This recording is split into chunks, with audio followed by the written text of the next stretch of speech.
Oops, I just realized that I was muted that entire time. Hello, hello.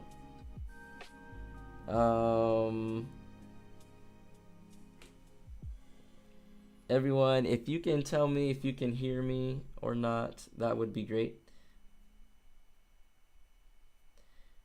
I think I was muted for the past couple minutes, so I was talking to the void. So I will repeat what I said, but much more succinctly this time. And we'll go ahead and get right into the drawing aspect of things. But anyways, welcome. My name is Mega, aka the Art Messiah, here to save you from your art sins. Welcome to another drawing live stream. We're gonna be doing some figure drawing. We might do a draw this in your style challenge, and maybe some portrait drawings for a little bit of style studies. So there's some updates with the software that I'm using for both drawing and streaming. I am switching to Streamlabs to see if it's going to be a less resource intensive on my computer, which will hopefully speed up my drawing experience so that there's not that much lag. And then the second thing that I'm switching is from Photoshop to Clip Studio Paint, which Clip Studio Paint is more dedicated just for illustrating in general. So it's a little bit more focused, and I'm sure I'll talk about that more as we're drawing and stuff like that. But those are the two main changes. I also made a few updates to my layout, my streaming layout. Very minor, but everything's got a border now. And so, yeah, that's about it for the updates. That's all I said when I was muted. If you are interested in seeing any of the previous live streams, I put those on my Patreon so I can keep the YouTube channel very focused, and so there's not that much clutter of these live streams. It's just my tutorials. So I think they're on the Patreon for like free. I think you just have to go to the Patreon website and you can access that if you ever want to see old clips or old live streams. So with that being said, yeah, hopefully you guys can hear me now, and if so, let me know. Okay, cool. We got a thumbs up for my audio coming through, and someone else that uses Clip Studio. Awesome. Well, I'm still getting used to Clip Studio right now, but it honestly functions a lot like Photoshop. A lot of the shortcuts are still the same, and I'm already used to digital drawing software, so it's not too bad. But if you have tips and suggestions or things that really speed up your workflow, let me know in the chat, because I'm still learning. I'm still a noob at this program. I think I've maybe drawn stuff maybe just a couple days now, and I'm just kind of testing it out. Let's see. Whew, I think I need a break from art for a bit. Looking at that anatomy, your drawing is making me nervous. No. We're gonna be simplifying things down, and we're gonna be keeping it loosey goosey. We're gonna start off with some figure drawing, and we're only gonna give ourselves, I think we're gonna start off with some 2-minute poses, and if we can, let's not try to focus on making anything perfect, but instead just trying to find the relationships between body parts and proportions, just to literally the best of your ability. And kind of drawing is kind of a little bit like learning an instrument, where it's like muscle memory. So instead of trying to think your way through it necessarily, kind of let your hand do the work. And that's why I like to do this one line drawing practice, because it helps you focus on the bigger picture rather than if your lines look good or the line quality. That's something that you should practice, but For me, for like the fundamentals, it's not really necessary, and I feel like the fundamentals are more important than your line quality. So that being said, we're gonna jump into the 2-minute poses. We'll do a couple of these, and then I think we'll do maybe 1 or 2 of the 5-minute poses, and we'll move on to the next thing.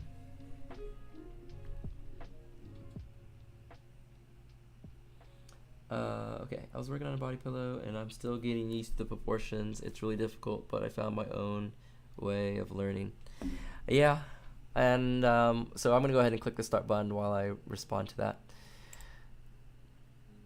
I feel like every artist has to kind of develop their own process for drawing and their own shorthands. And in the video that I was talking about proportions, I kind of mentioned that everyone's gonna have a different way of simplifying and breaking down the human figure. And so I am just showing you my way and my method, but that may not be the best method for you or for any other artist. And so the fact that you're starting to develop your own method is definitely a good thing. I think you'll probably still rely on some of the same like core methods and fundamentals that other people utilize. But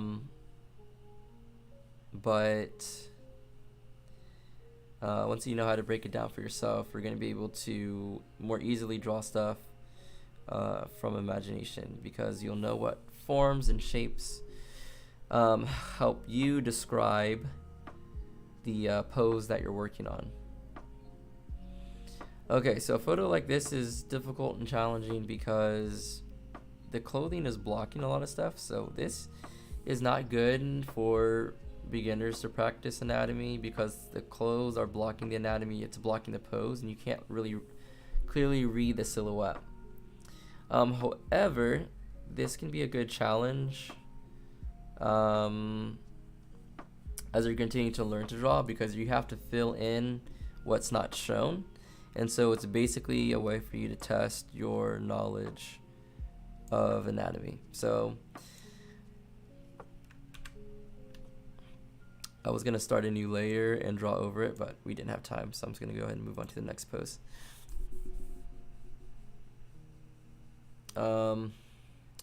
But yeah, so right now I'm trying to make sure that I don't really lift my hand off the page.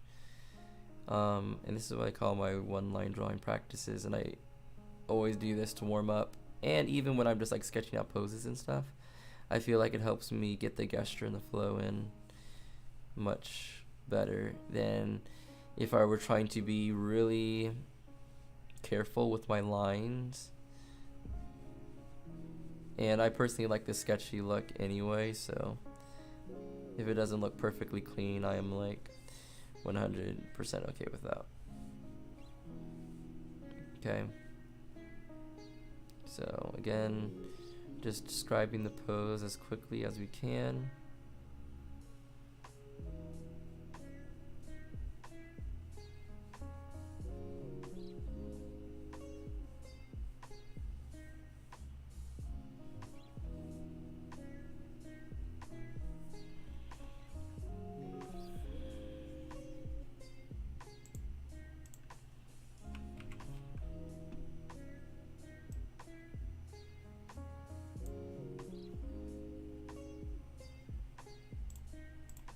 Okay, maybe I'll have enough time to kind of go over this one with a little bit more detail before the pose switches out again.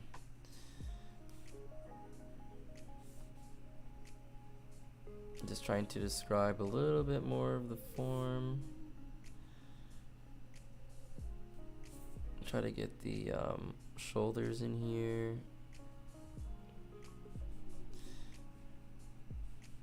Alright, that's all we have for this one for right now.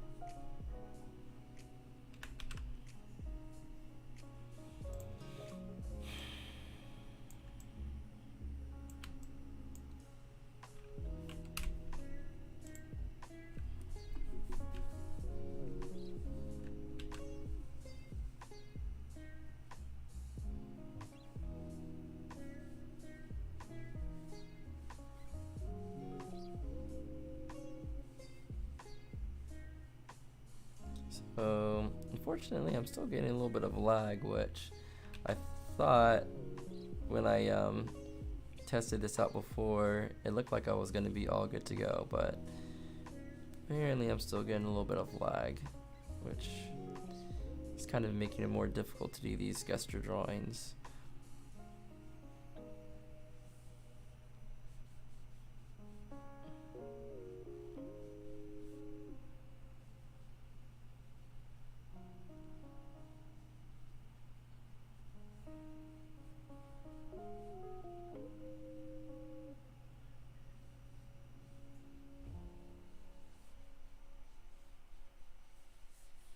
But yeah, as you can see, just being very loose with the lines, giving myself a lot of freedom to mess up at this point in time. Is this like gesture drawing? It's kind of a combination between gesture drawing and figure drawing, because when I draw with one line, I really do focus on the gesture first and foremost, but as I continue to draw, I continue to add in more and more detail. So it's a little bit of both, to be honest. And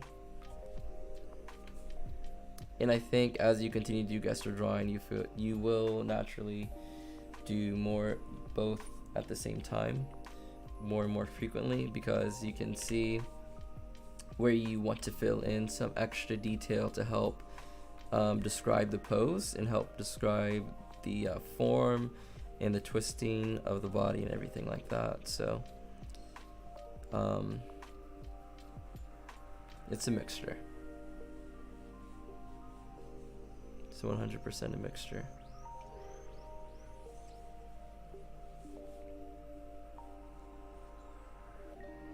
And there's a lot of times when I'm drawing these poses and it's like I just don't nail it on the first time, and so what you do is you just go back through and redraw it again. And don't ever be afraid to make that mistake, because making that mistake is basically what's going to help you kind of learn the quickest, to be honest. And then when you come back to draw it again, you can be like, this looks funny, this part looks funny. And the better you get at critiquing your own work, the best, because you can always ask someone for a critique, but if someone critiques something and you personally cannot see it, then even if it's the best critique in the world, you just won't know how to apply it, because you yourself cannot really see where the mistake is. And if you can't see where the mistake is, then in the future you won't be able to self-diagnose, so to speak. So there's a couple ways in which you can get better at critiquing yourself.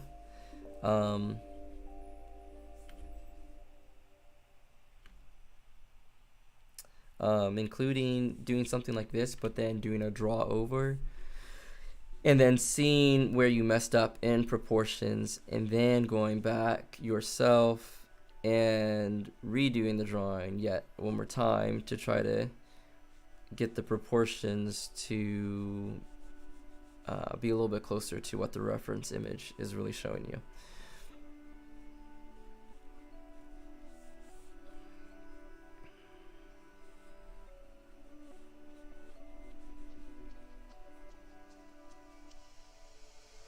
Alright, so this is going to be the last one for the 2 minutes, and then we're going to switch over into like the longer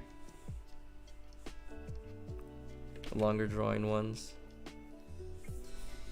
I use these just to get my arm warmed up, because you shouldn't be drawing with your hand, you should be drawing with your arm. So as I'm doing these one line things, my entire arm is moving throughout the entire thing.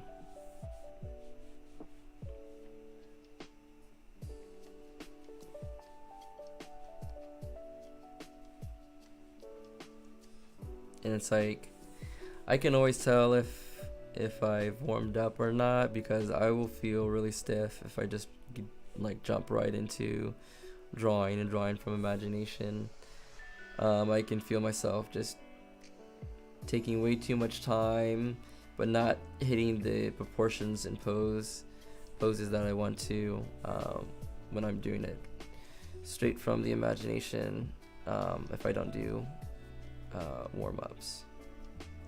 And they don't even technically have to be like gesture drawings to do warm-ups. Sometimes I'll literally just draw like circles on the page or something like that as a warm-up. Okay, so we'll go ahead and stop the session. I want to go back to this one to just finish this pose off.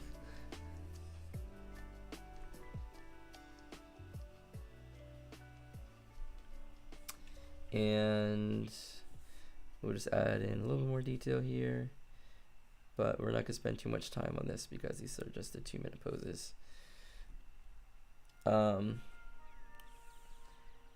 Yeah, I've been getting good at critique. Sometimes I go on Reddit to ask to get a different perspective. Yeah, and I do think critique is important. Critique from others is important because they will point out things that you have not seen, and it can be something that you can start to think about and start to implement. The only thing that I would caution about is getting too much feedback, because then it's like a thing that there's too many chefs in the kitchen, where it makes it really hard to make creative decisions when you have opinions from so many people. Then you have to figure out, well, which opinions are valid and which ones aren't. So it is great to get those different perspectives, but know yourself and know when you feel a little bit overwhelmed with how much critique you are getting. And it's like sometimes too many critiques can kind of make you feel unconfident about your artwork, and that you have still so much to learn, so much to do, and then that can also be overwhelming. And even when you're at a beginner stage, you always need to have some level of like confidence in your ability in order to get better, in order to feel confident while you're drawing. And so don't let critique or comparing yourself to other people happen too often, where you don't feel confident in your own abilities.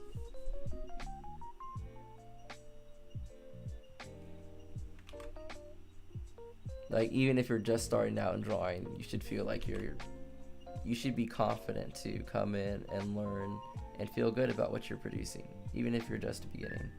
Like, it doesn't have to, there's no point in time which it's like you've made it. Because every artist thinks they can get better, so just be careful about that.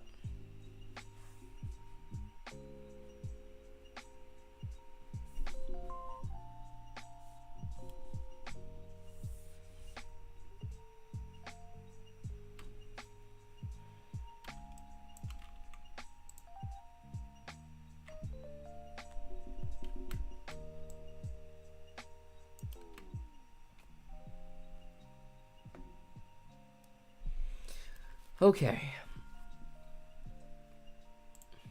Oh, also, I haven't got it figured out yet. I don't know if, because someone was sending me a message on Instagram, but if anyone watching right now is following along and doing gesture drawings and stuff, feel free to send me your results via Instagram, because that's always cool to see. Anyways, I hope you guys are ready for the 5-minute poses. We are going to be doing 2 of these.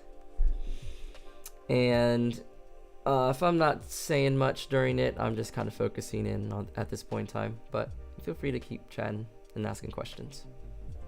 Alright. 3, 2, 1. And let's get started.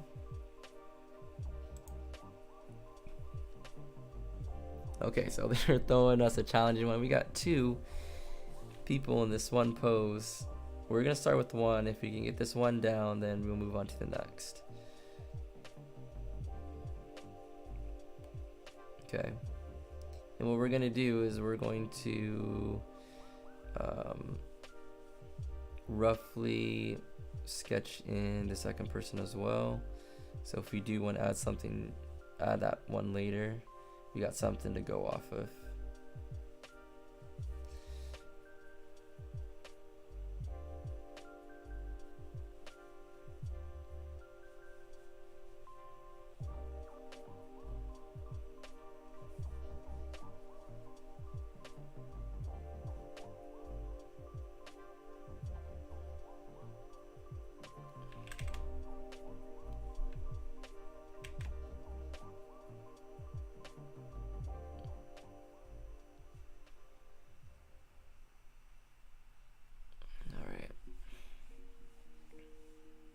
And again, this is going to be quick and also very light.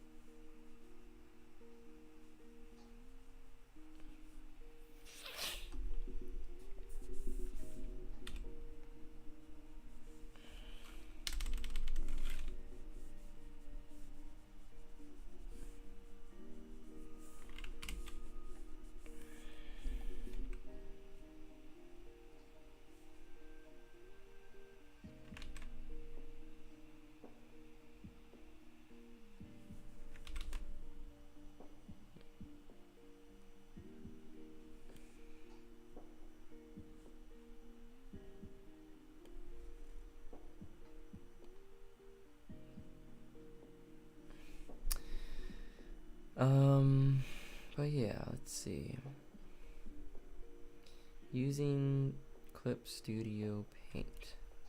So when I did the test, when I did my test live stream, it looked like I had barely any lag, and now it's about functioning. I think it's maybe functioning a little bit better than Photoshop still, but I'm still getting a lot of lag from the drawing side of things. So not sure what that's about. But I was really hoping, because like one of the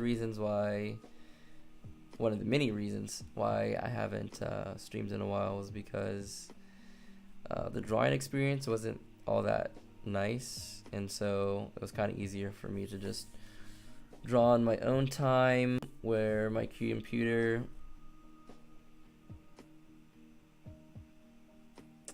I don't know, something's happening right now, setting some kind of recovery thing. Okay. Where my computer would just run a lot more smoothly if I was not streaming, and so therefore I didn't really feel all that encouraged to stream if my computer is gonna be running slow. And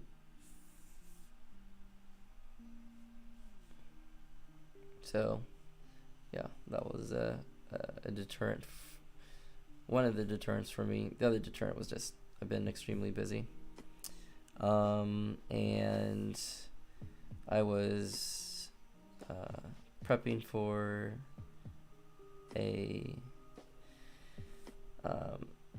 anime convention, a manga convention, comics, that kind of thing.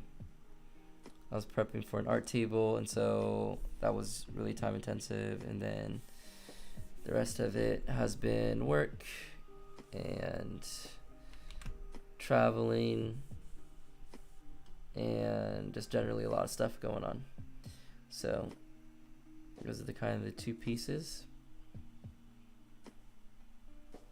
I haven't been streaming as much as I would like to, which I was thinking would just be every Wednesday. But in general, for this year, at least for this first half of the year, I am gonna be just chilling when it comes to drawing, meaning that I just plan to be sketching a lot and not necessarily thinking that I'm going to be coming up with promotional pieces or really polished pieces. I just want to have fun doodling around in sketchbooks and whatnot. So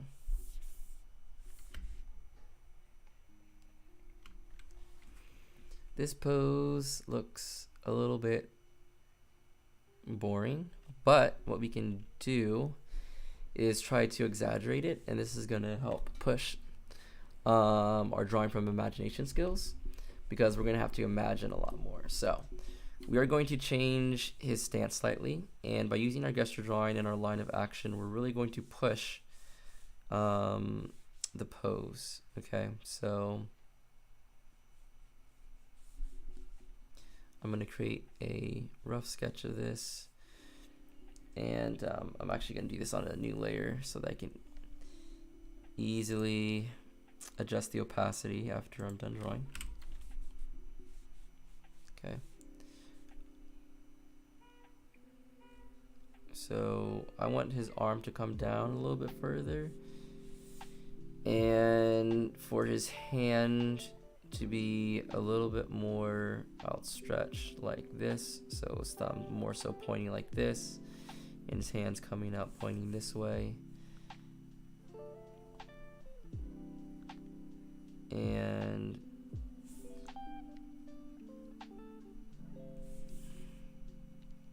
almost kind of like a power up pose, as if you would see it in like Dragon Ball or something like that. And with this leg, we're gonna shoot it out this direction and then really show the curvature coming out this way. And this back leg, we're gonna do something similar, right? Once again, even with the 5-minute poses, trying to keep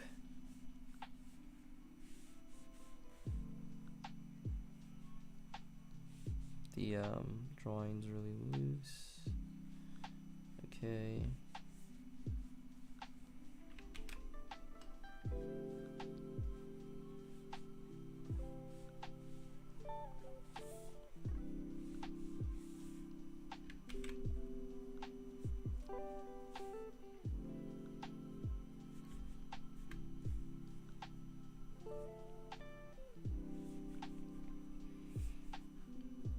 And I just want you guys to take note of how gestural and loose your figure drawing can be. And it really should always start off like this, even if you're working on a finished piece. Really get the pose and the gesture down before you start going in and adding the anatomy. Anatomy comes second. If your pose does not look good, then you're not building off a strong foundation. So you can put all that work into the detail, but if the pose doesn't read, then it may not really be worth it. Okay, so I like starting off with the torso because there's just so much information in the torso. It helps me figure out the structure kind of for the entire piece. Honestly, it's just a preference. Start, the anatomy wherever you want to start the anatomy, whatever feels right for you. But for me, the torso kind of shows the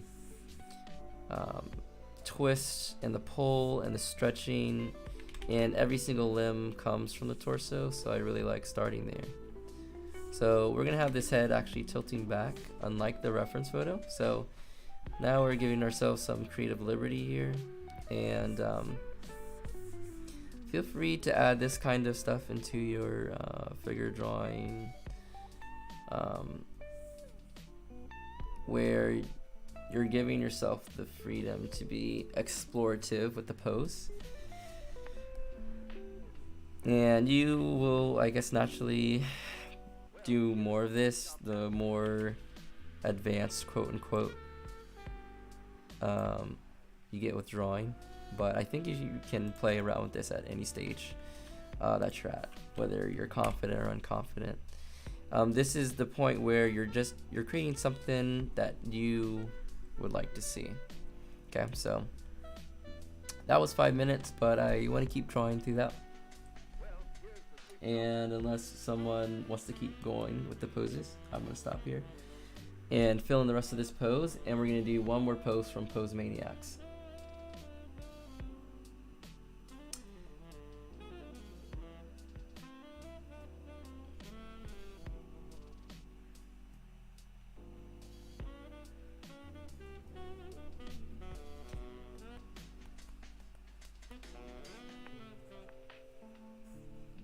Okay, so I'm taking a look at the chat again. I feel like I've asked this before, but do you go by Max, or is it Max V? There's a VE after it, so is it like Maxev? I'm pretty sure I've asked this before, but I'm gonna ask again. Anyways, he said, I'm kind of excited to do gesture drawing soon. I want to try it out and get better, but I've been struck by so many ideas. What do you mean by that? Meaning there's like other things that you want to practice first, or there's ideas that you're trying to flesh out before you get to gesture drawing?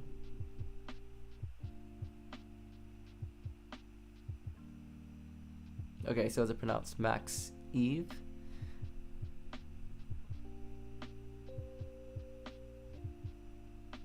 Let me know if that's right.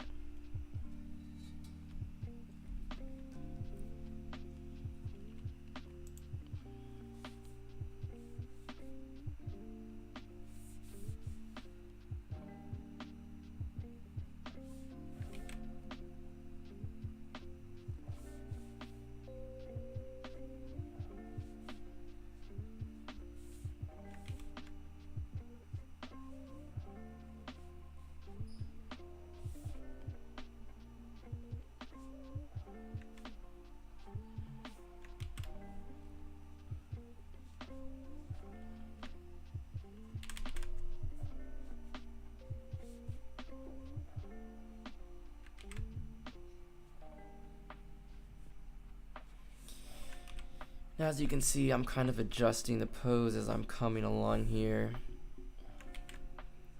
And there's no right or wrong way, just keep adjusting it and learning. Again, when I do these, I should say, let me clarify. Everyone has their own approach. I'm just trying to learn as much as I can about the human body and how the body parts kind of fit together. And if it comes out looking bad, it comes out looking bad. Either way, you learn something from it. Whether it looked good or whether it looked bad, you have to ask yourself, why does it look good or why does it look bad? So come in here, mess around, have fun with it.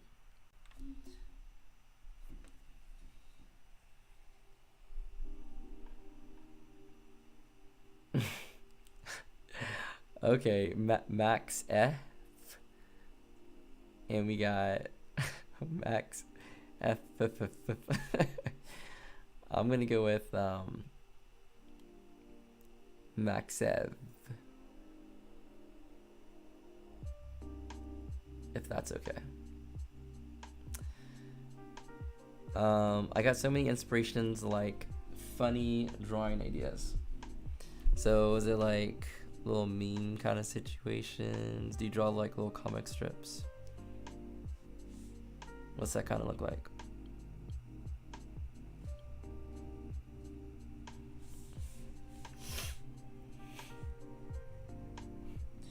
But yeah, gesture drawings.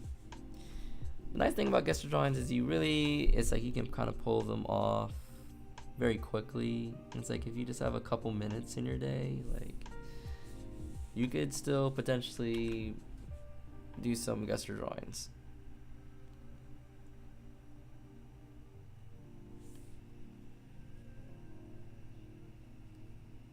And that's why it's my favorite warm-up, because it's very quick.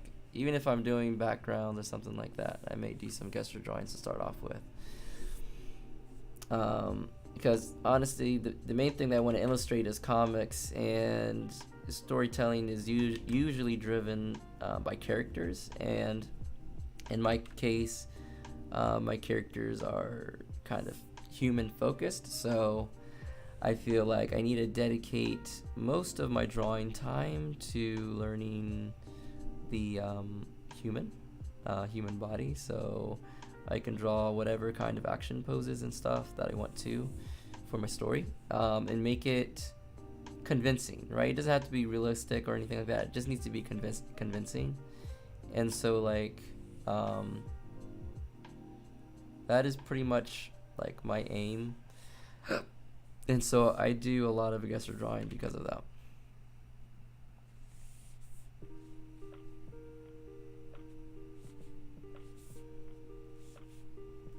There we go. So there we go. We have just taken a pose and kind of made it our own. And the thing is, you can do this from real life, you can do this from other drawings. Once you figure out the fundamentals, like you can gain inspiration from anywhere and you can create poses from anywhere. So you can create a pose from reference, you can create a pose from your imagination, you can create a pose from like, I don't know, seeing something random like a tree and it inspires something, and then you can take some inspiration from that. It's all about just pushing and pulling these forms till you make something that you're happy with, and then leave it at that. So we're gonna go ahead and leave it at that. So we got two poses going on right here. This looks funky, I'm not gonna lie. This chest region, I don't know what's kind of going on here.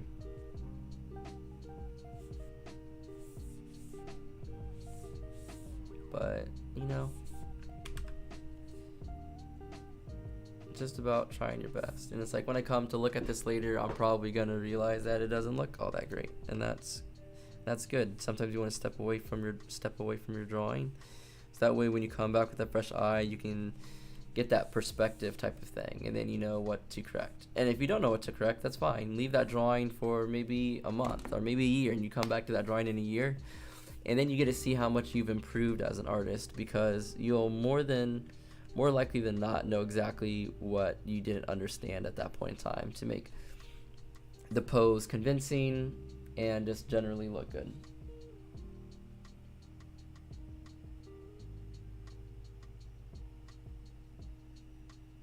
Yo, that looks awesome. Thanks, new Gen Nitro. Hello and welcome to the chat. Welcome to the live stream.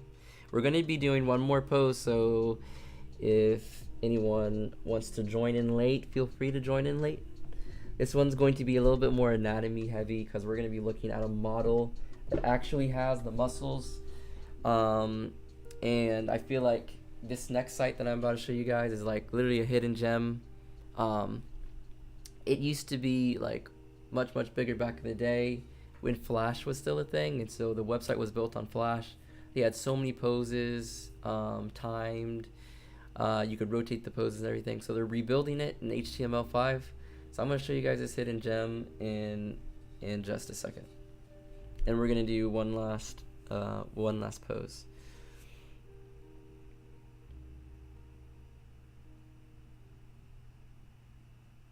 I got so many inspirations, like funny drawing ideas. Oh, I read that. I was playing Genshin Impact and I was playing a boss, and I just found it so funny about my healer running for her life while my fighter is fighting in the back. Oh, Genshin Impact. I've played a little bit. Love the soundtrack. Haven't gotten too far yet, but I know the gist. I played through one of the dungeons.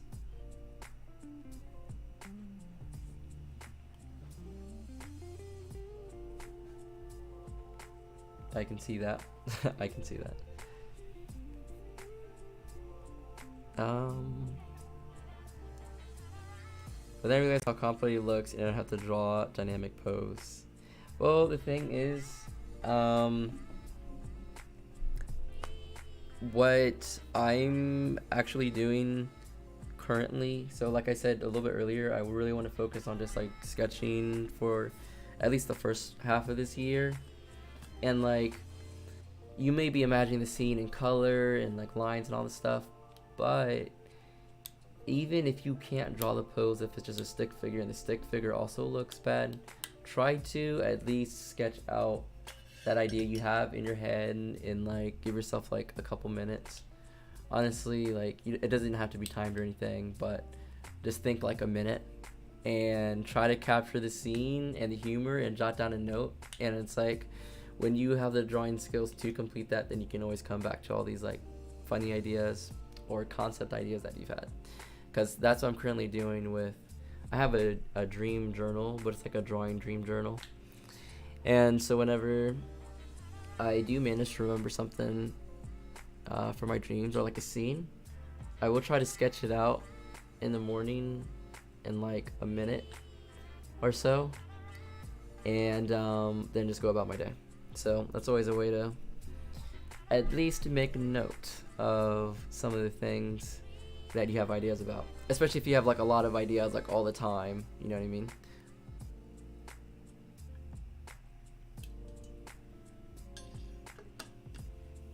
Okay, let's go ahead. I'm going to reveal the hidden gem that's gonna make all of you guys literally rock star artists if you come here and use this website.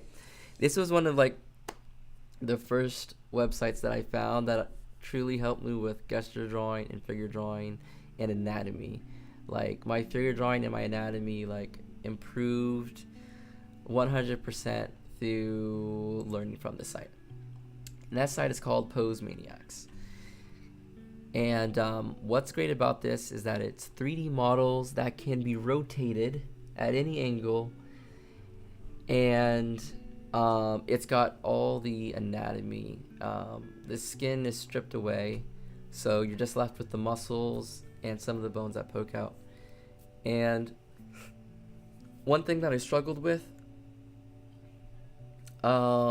is what was I gonna say? One thing I struggled with is when you draw something, you don't necessarily know how the form works, and so you want to be able to rotate the form around so you can see how the muscle wraps around, or whatever the case may be. So what I would do is I would, take a pose. Let's just go ahead and open up one of these poses.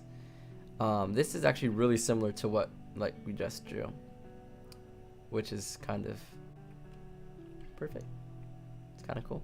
Let's wait for it to load.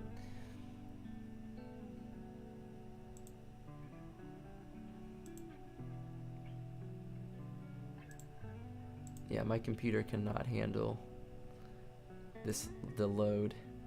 But yeah, take a look at this. You guys can rotate around the pose, and they even have the muscles colored now. They didn't have that before. So you can really, like, if you're studying a specific part of the body, you can have the body in all these different poses, and you literally can just rotate around and keep on drawing until you really understand the 3D form of something and just how each muscle tucks into another muscle. So great resource.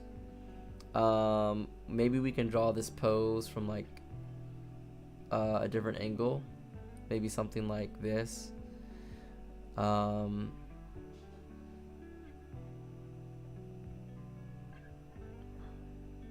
When I'm thinking about poses and poses to draw, I always think about if this silhouette is a good silhouette, meaning that if this were completely just a silhouette in black, would you be able to tell what the pose is? So you don't really want body parts overlapping other body parts in a confusing way. So if I were to angle it, I would probably angle it maybe something like this. I think that's a decent silhouette.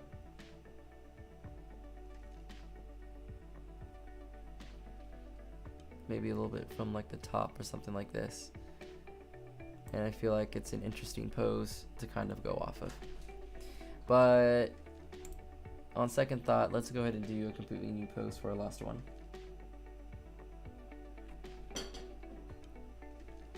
Okay, so we're looking through here. They've been adding more and more poses, so I would recommend checking it out now and drawing from what they have, and as new poses come out, you just keep on checking back in and learning a little bit more and more. So we're gonna go with this pose.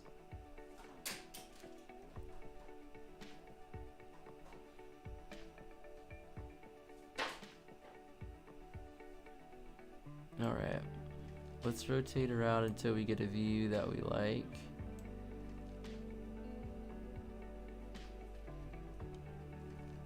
Okay, so sure, that looks good. So we'll do this for the last pose then. Let's go ahead and maybe turn off this layer. Turn on that. Let's close this down. Let me see if there's any way I can make my computer run a little bit faster. Maybe if I stop my OneDrive sync.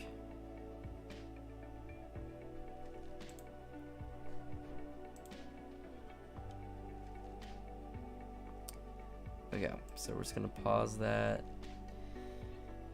And let's see, let's close out of this as well. I don't know if that's really gonna help, but I'm trying to get as much resources for drawing so it's smooth. Okay, last pose. This music is putting me to sleep. I don't know about you guys. I know it's a chill drawing session, but it's a little bit too chill for me right now.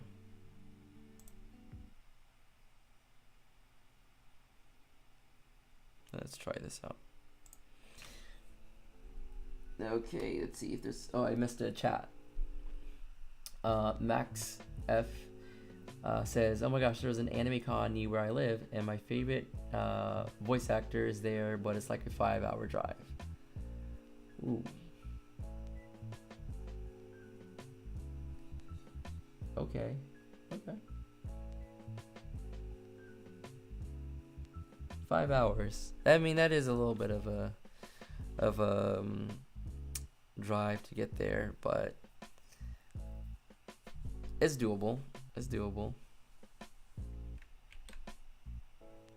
Who was the voice actor? Oh my gosh, my computer's running so slow.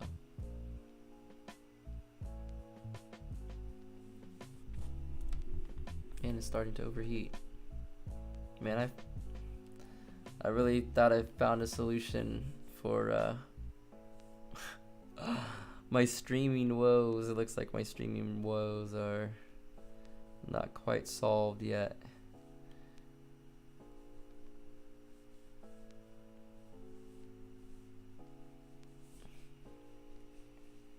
But yeah, drawing off this stuff, like,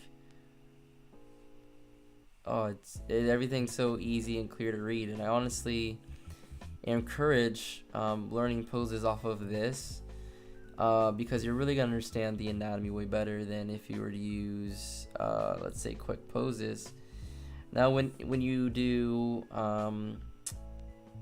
like partially nude figure drawings, that's a little bit better, but even then you can't really see the very defined muscles, and so you have to take a guess. With this, there's no guessing, and so when you learn this way, you know exactly what it's supposed to be. And then when you go over to something like quick poses or these other websites that I've showed you guys,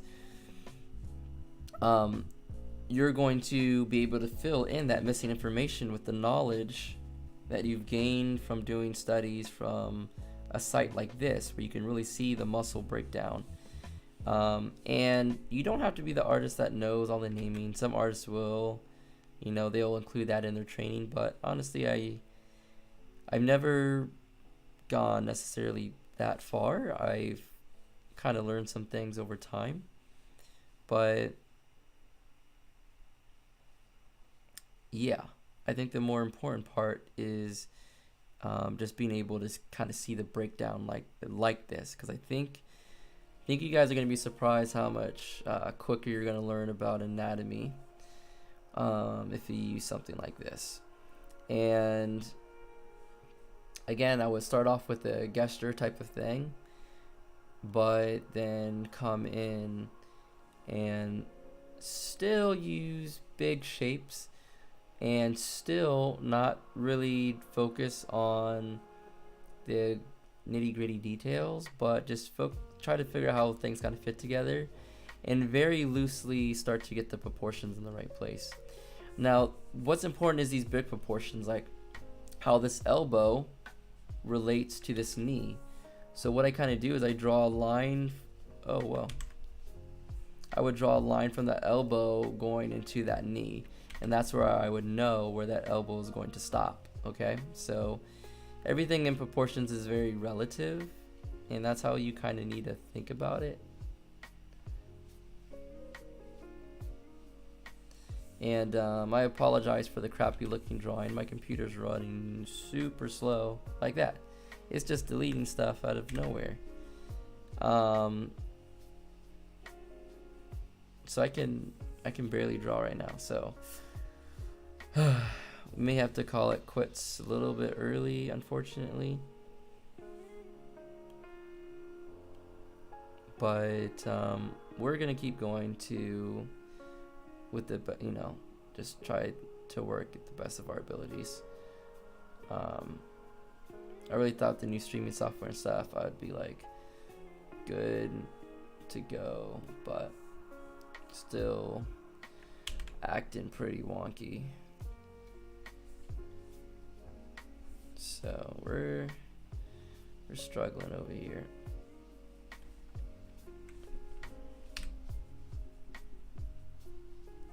Which is unfortunate because I was looking forward to streaming and creating all kinds of art. And I felt like I was just finally getting warmed up.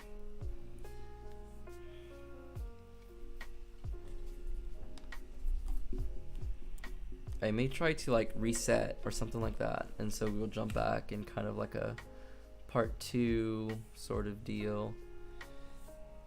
Which I don't want to do that.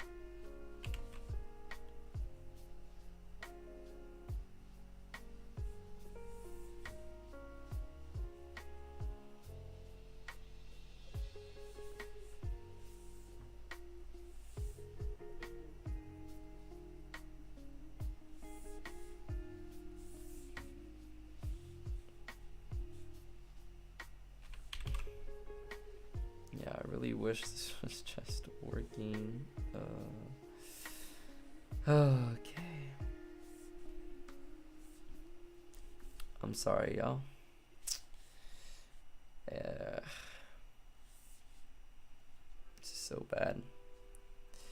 All right.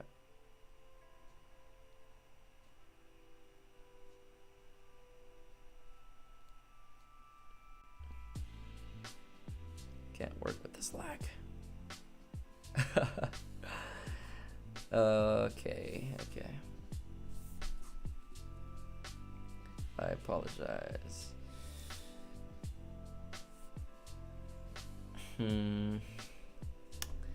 What could I do?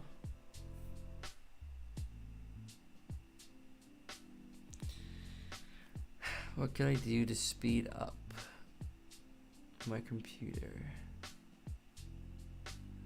Only have the minimal amount of programs running.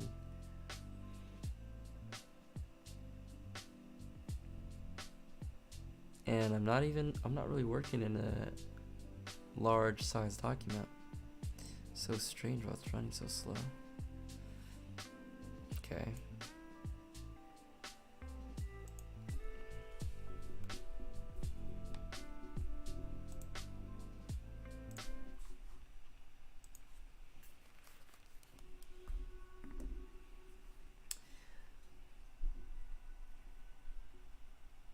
He be dropping stuff in the mail.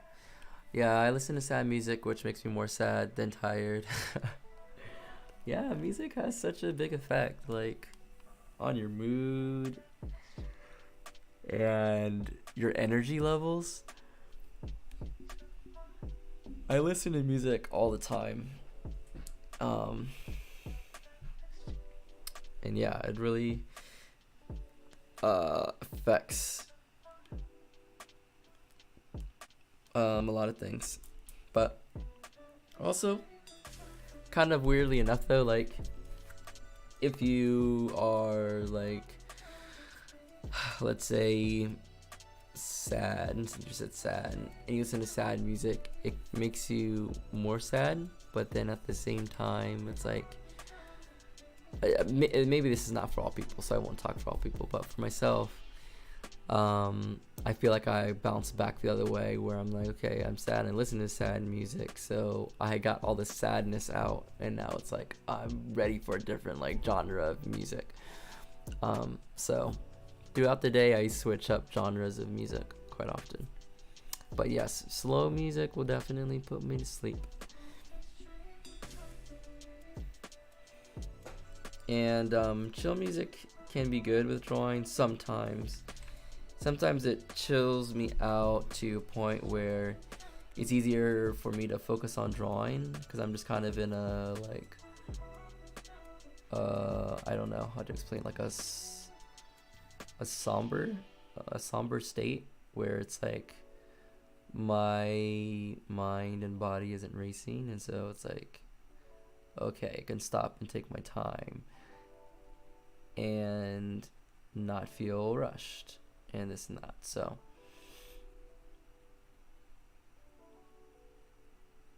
it's good for that, but at the same time, sometimes slow music will just slow me down to a point where I just want to go lie down and go to sleep. So it's a double-edged sword, I guess.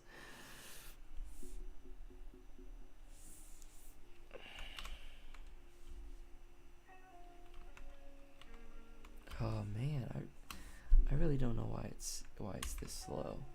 The brush size, maybe the brush size is too large or something. Let's reset this. Reset to default.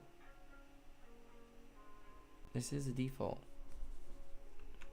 Let's turn off anti-aliasing. Maybe that'll help me a little bit. I mean, I'm not confident that it will, but right now I'm literally going to try anything that I can to try to speed this up.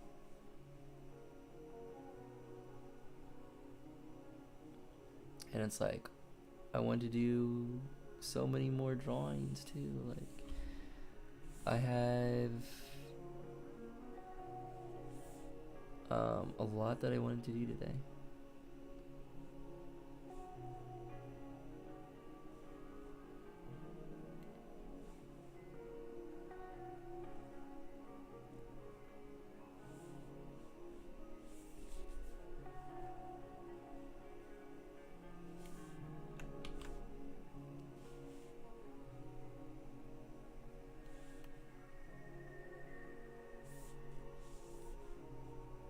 It's like, and it's literally erasing everything when I try to undo something, as if all these lines are connected and they're not connected. Alright, I'm gonna try something.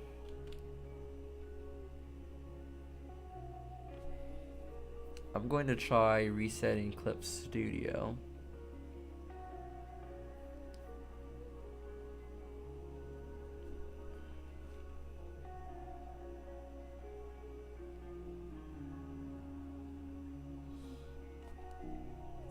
Aaron Dismuke, or Dismuke, sorry if I mispronounced that wrong, of Senku, from Dr. Stone, and Tamaki from My Hero Academia. Okay. Hey, that's what's up. I like Dr. Stone.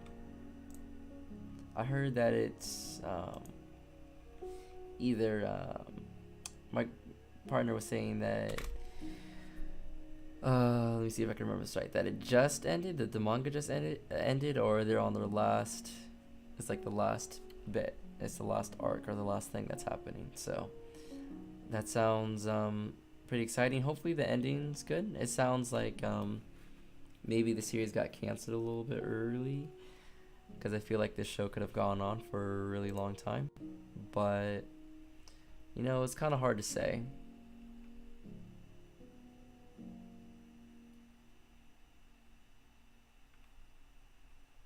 Okay, we're gonna do that. Okay. Well, that's a good thing. We're gonna keep that in memory for a little bit. Maybe that's why it's slowing down my computer. We're gonna see. No, it shouldn't be the problem. Okay, anyways, we will get rid of that.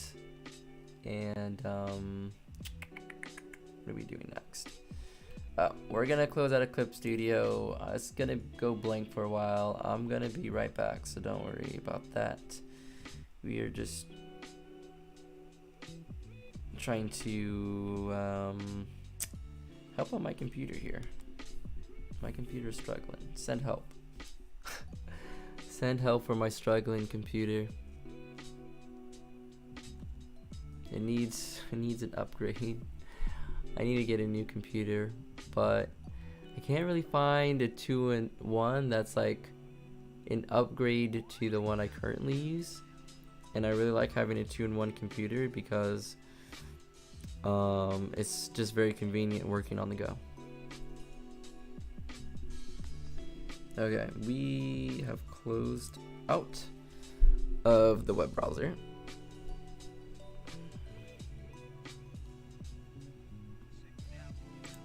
Let me check on one thing too. Sometimes if I'm running out of space on my computer, no, I got 47 gigs. Should be good there.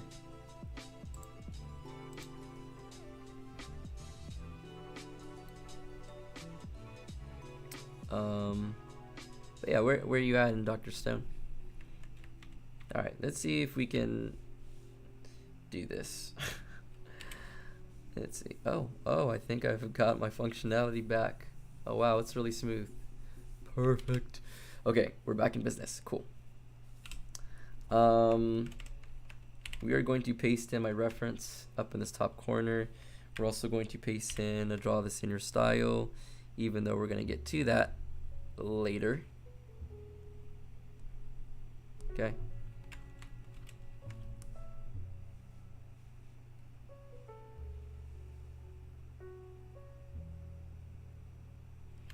And we're gonna bring this down here. And we're gonna keep drawing. Cool. Alright. I am pumped that we got this going again. Looks like we're in business. I just had to do a program restart. Looks like it's moving pretty quickly now. Perfect. Okay.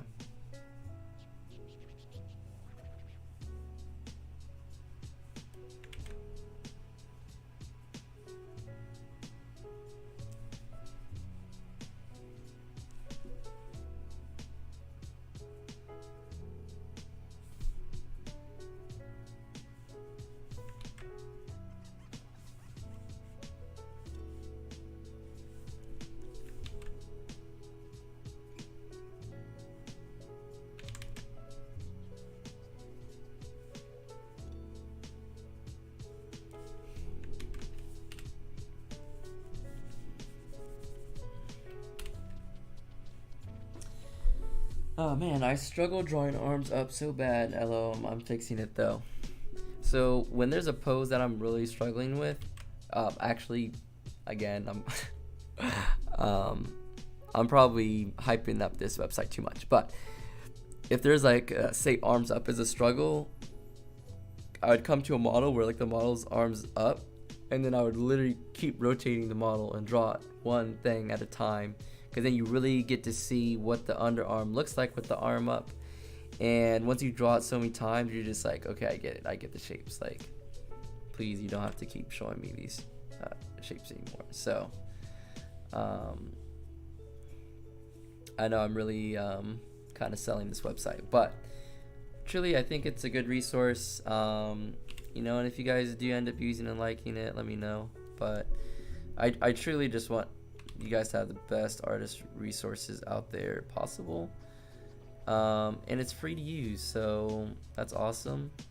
And I think if you want to, you can like donate so it can like keep going and stuff. But you know, if you're just starting off as an artist, maybe you don't have the money to invest in like really like high quality references yet, and like that's cool. You have resources like this which are like indispensable, amazing, and it's like you can learn so much from without spending a dime. So, you know, in the future, if you ever do want to support it, you can. But even myself now, like I don't yet support it. But probably I will. Like, I really do get a lot of use out of it, so it'd be nice if it was able to remain free for other beginner artists to come through and start to learn the stuff they need to learn to be able to draw the type of drawing that they want to draw. And there's not a lot of artists that will really break down each and individual step of learning to draw from your imagination. And so I, with combination with these resources, want to provide the steps to actually achieving that, like, realistically. So yeah.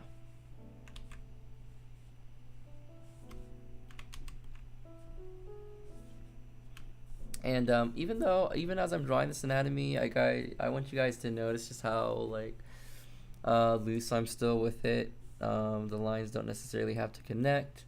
I'm still looking at the big picture, and yeah, so.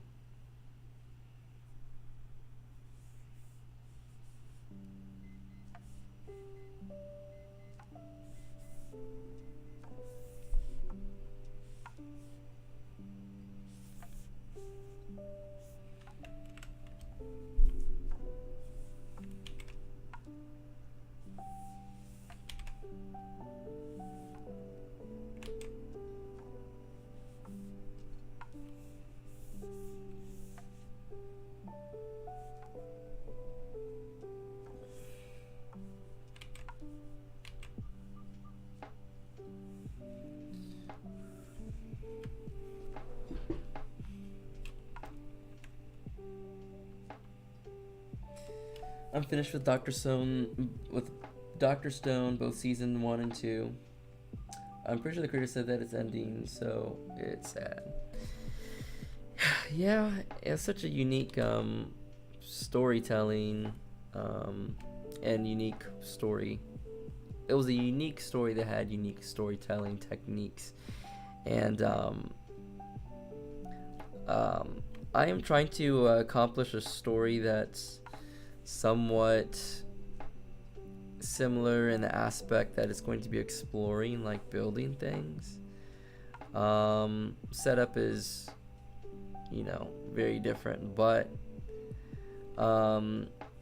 storytelling wise, I think I might draw a lot of inspiration for how he handled like, conflict and developing the stakes and getting people interested in the building aspect of things.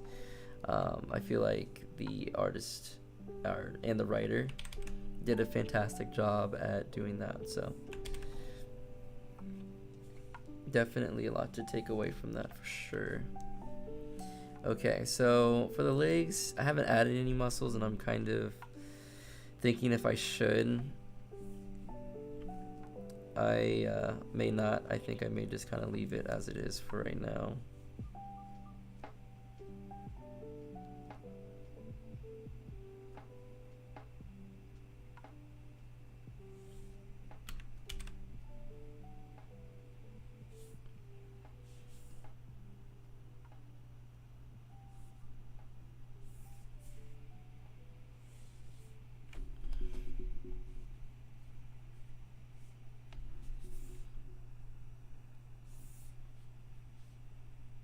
Okay.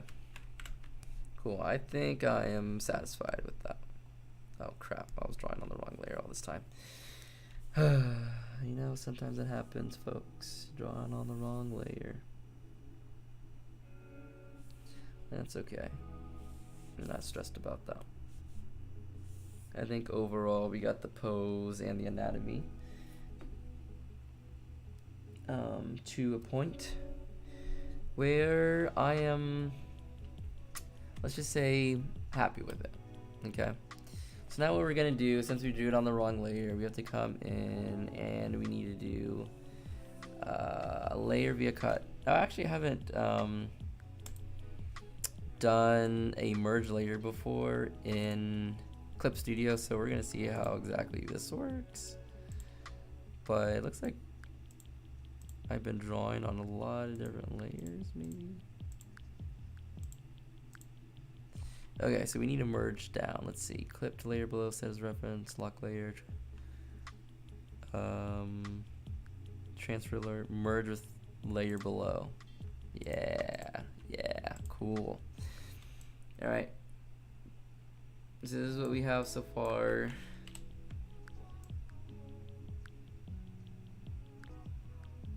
Yeah. Some gesture studies. Okay, cool.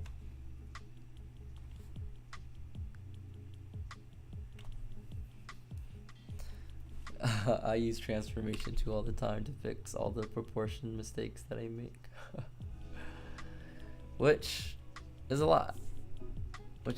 Like the beginning stages of creating a pose, like you're constantly readjusting, and that's something I didn't expect to have to do, like as I got better at drawing, but that doesn't really necessarily go away. You will get more confident with certain lines, but especially drawing from imagination, you're always searching out the right shapes, the right forms, and everything like that. So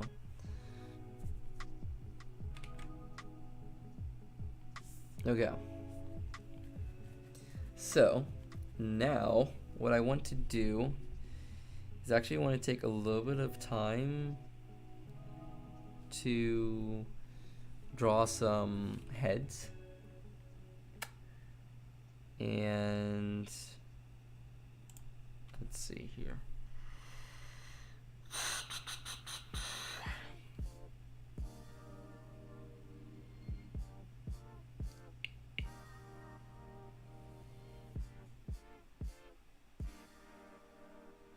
I'm trying to think of what place we can use. I want to draw this really dynamic, not dynamic. I want to draw faces that have a lot of variation.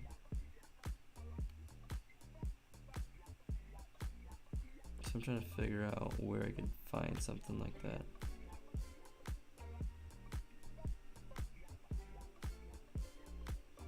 Okay, we will use this. Alright, let's see if my computer's gonna blow up trying to open up internet again. Let's hope not. I hope not.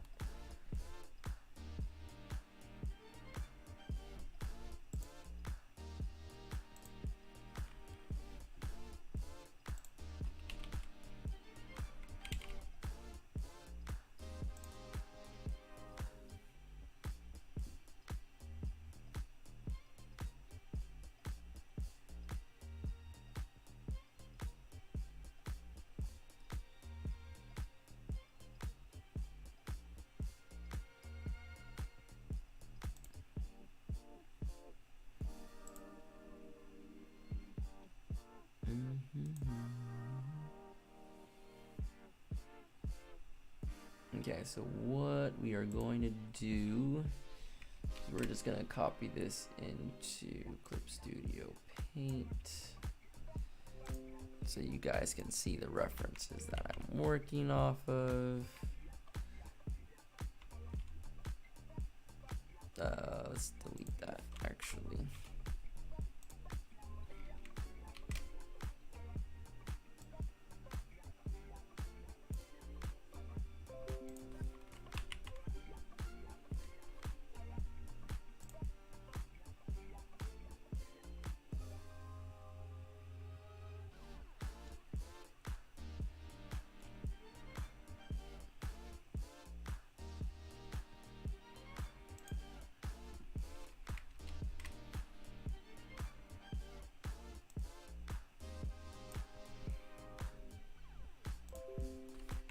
Alright, so I am using an Instagram account called Earth's World. That's literally just spelled Earth with an S at the end, and then World. So yeah. So anyways, we're gonna kind of use this to draw some faces from. I'm gonna put all these poses in its own group.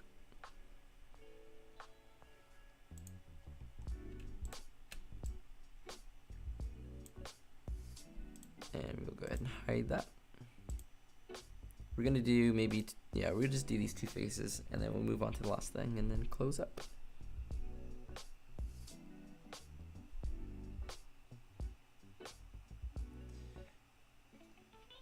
Hey, hey, what's up, funny bunny? Who's flexing? Who we talking about? Who's flexing right now?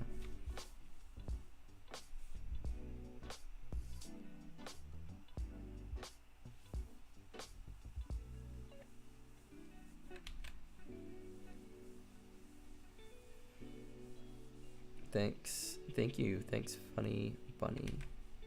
Okay, so for these portraits, I'm going to kind of describe my thought process. So if you watch any of my other videos, you'll know how I taught the side profile and you do something like this. Wow, this is really messy, but you get the point. Something like this, right? So I'm going to take that general shape, and now I'm going to start pushing it and for these specific characters. So I think that this person's head kind of comes up into like a cone shape, right? So again, I'm going to use this one line kind of approach in order to quickly get down what I think is kind of important here for this character. I also think the forehead comes out quite a bit too, so maybe something like this is what I'm getting for the overall shape, right? Let's go ahead and reduce that all the way down. And we'll use that as our base. And so now we're going to start kind of working off that a little bit. Again, still using one line, but now we're kind of coming in and chiseling in some of the features a little bit more. Yeah. Okay, and like truly I can see this coming up like this, and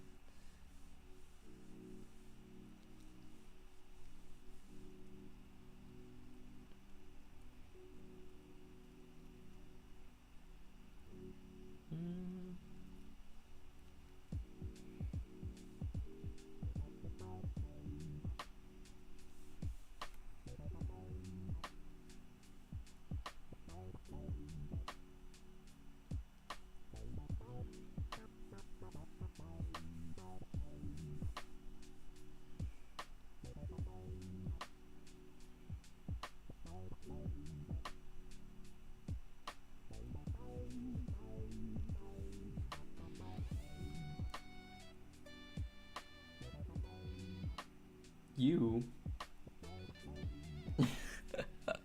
I like how you're drawing random old people. So the thing is, I am, you know, I'm a comic artist, so it's like you have to be able to draw everything. And so right now, we're drawing random old people, because guess what? In my story, there's gonna be old people. So, and so I want to learn how to draw anything and everything, right? It's kind of like my little mantra, I guess. Okay, so you know, maybe drawing old people today, maybe drawing something totally different tomorrow, but when I see something I think is like slightly interesting, I'm just like, let's give it a shot, right? And let's see what we can learn from it. So that's what we're doing right now. We're seeing what we can learn from this.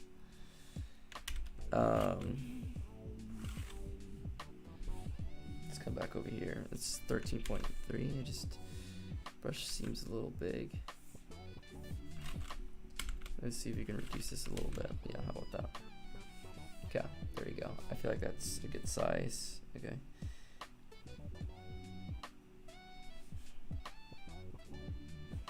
Also, one of the cool things about drawing like older people is like being able to draw on a lot of form and like wrinkles, and I feel like you can get away with a lot more texture to the face than you can with like youthful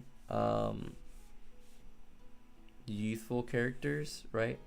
And so I actually enjoy kind of drawing in all the details and wrinkles and stuff for elderly people, because you can add in a lot more.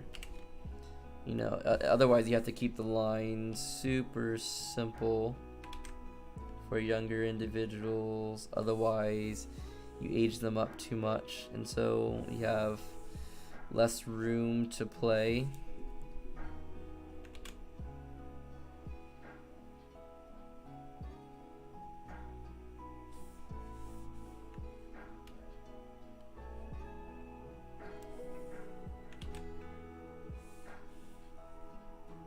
Okay, her lips really make it look like she's like pouting, which I think looks interesting.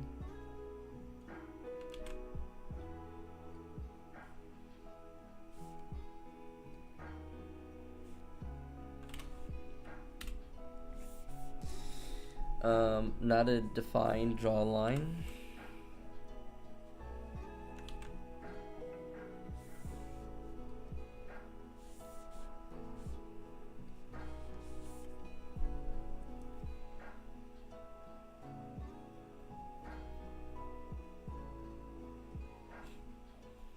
My goal is to draw hot people, literally.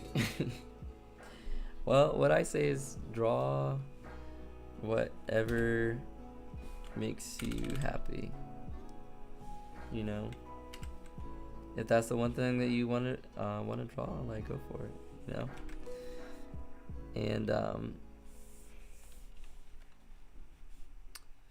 I think I generally tend to kind of come back to like things I like drawing, but I also like really expanding what it is that I know how to draw, so that way in the future I can pull that out of my bag, right, and create a little bit more like convincing characters of all ages and like body types. So, and it's also just like finding the interest and the beauty in everything for me. So there isn't many things where I'm like, oh, it's too boring, like I wouldn't want to draw that. Like even backgrounds, I know people like hate drawing backgrounds, but if I have the right music, I'm in the mood, I find backgrounds to be like extremely relaxing.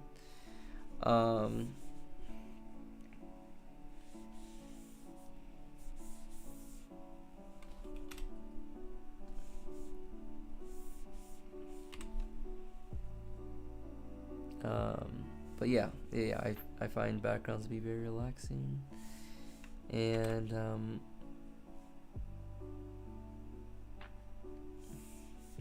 I really do try my best to diversify my artwork and also my style. I don't know. I don't think I can really categorize my style by a certain genre right now. I'm just currently experimenting, and I really like this phase of experimentation. And I'm inspired by a lot of stuff, but at the same time, I want to create something that is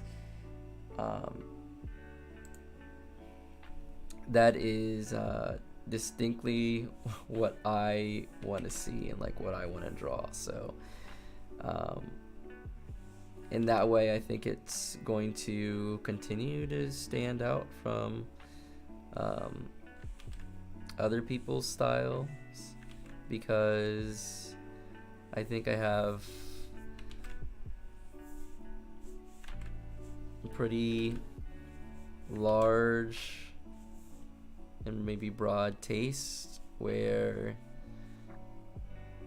that makes my drawing style pretty unique, drawing from so many different inspirations, and also just not even just art inspirations, which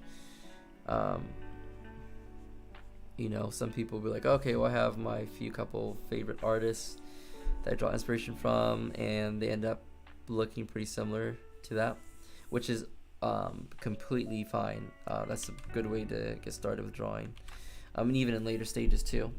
But I just have a lot of things that I want to capture within drawing, that I think is like naturally pushing me to develop my own style and kind of keep pushing my artwork further and further forward.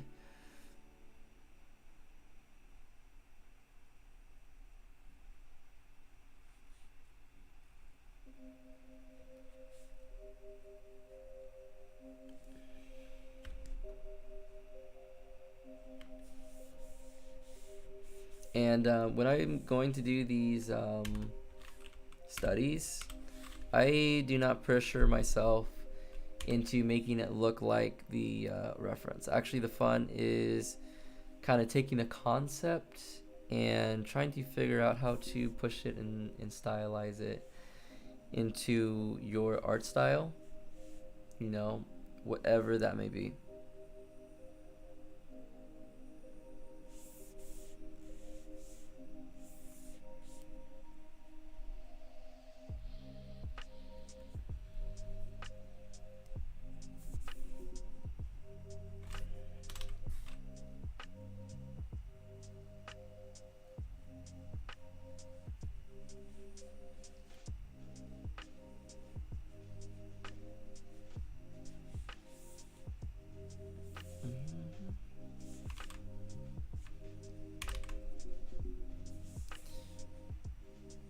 But yeah, the most important thing about art is having fun. So as long as you're having fun drawing whatever you're drawing, you know, that's the best part. Because if you want to continue to draw, you have to be interested in it. You know what I mean? And if at any point you become disinterested in it, then you know you're probably not drawing the right thing. So, and it's like that happens a lot if you know you go to work for someone else and you're not doing the things that you know you want to do and draw the things that you want to draw. So always make sure that you have a place for yourself to be able to express exactly what it is that you want to express, because that's why I got into art in the first place, is to, you know, express my vision and what I wanted to see. And so I always make that the forefront of whatever it is that I'm drawing, and I even limit how many commissions I do, because I want to be able to continue to have a central focus on creating my own art. Okay?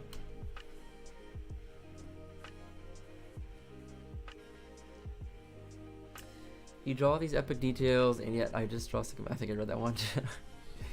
Hey, I mean, all these drawings start off as stickmen and little circles and stuff. Just how you combine it together. Whenever I'm not drawing stickmen, I draw a bunch of scribbles that represent my emotions. Honestly, that's a lot of fun to do. I enjoy doing that, actually.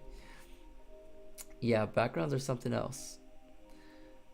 Yes, they are. There's a lot. The thing with backgrounds is that they're freaking overwhelming, and maybe I should do more streams like about them, because I've been breaking it down to like the bare bones just so I don't feel overwhelmed, and to be able to get into it, understand the lighting, reflection stuff. But it's like when you're doing backgrounds, you're well, if you're not just using pencil and shading, if you're actually painting them or coloring them, traditional or digital, you have to know so much like color theory. You have to know how light bounces and interacts with everything, and like lighting and mood is so important for drawing like believable and emotional backgrounds, and something that it's really hard to nail down, but if you can get it right, like your art just goes up to that next level where like you'll just draw in people because of how much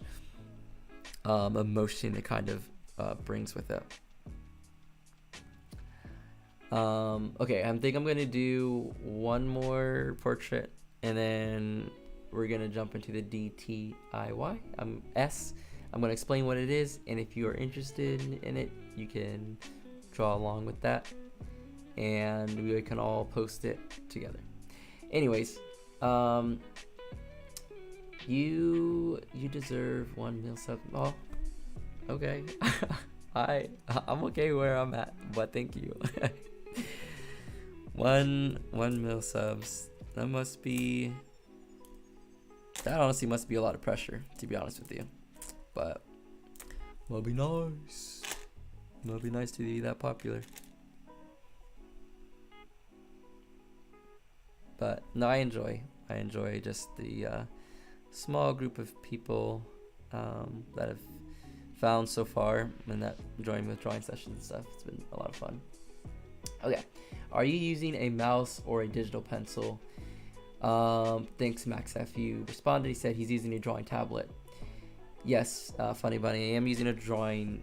Well, let me kind of clarify. In a way, it's a drawing tablet, but I'm using a 2-in-1 laptop. A 2-in-1 laptop, so you know, it's a laptop, but you can draw on its screen, but it uses Wacom technology. It's a Samsung, so you know how like the Galaxy Tabs or even the Galaxy Notes, they use Wacom technology, and so any pen that you can use with the Galaxy Tab or Galaxy Note or any of those products you can use on this laptop as well. So there's a lot of pen support for it. It's Wacom technology. Pen pressure levels are great, and yeah, doing this stuff with keyboard and mouse.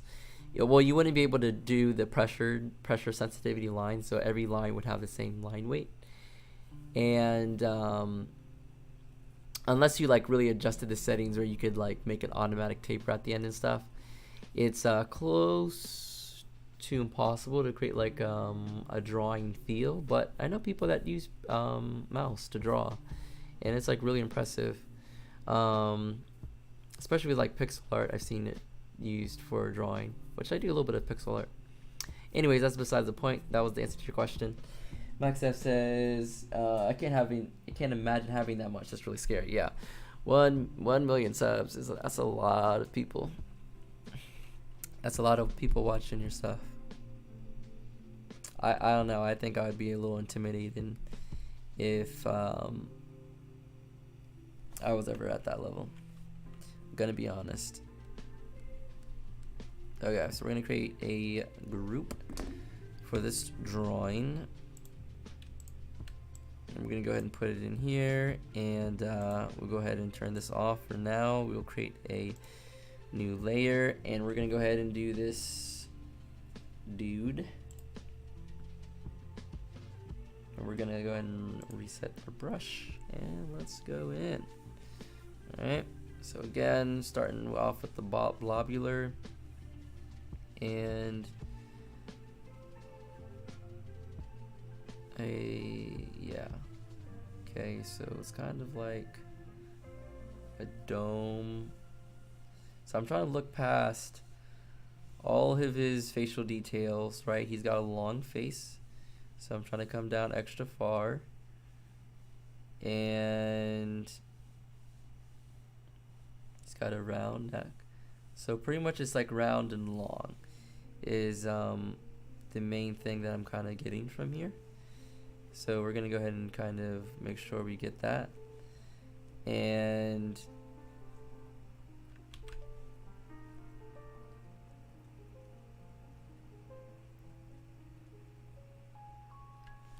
I think what I really want to exaggerate his longness of his head is the fact that his mouth has a lot of distance between the top and the bottom, and then this chin down here, right? So I just want to accentuate his longness of his head, and then we're going to do this, and we're coming here, okay? So anyways, I do stuff like this because I want to show you guys how loose you can begin a drawing. because guess what? You have an eraser, or if you're working digitally, you can just line up these lines and draw over again. And that is exactly what we're gonna do. Bro, you gotta critique my speed paint that I posted. I can't. I don't like the way Hawks is sitting. I make...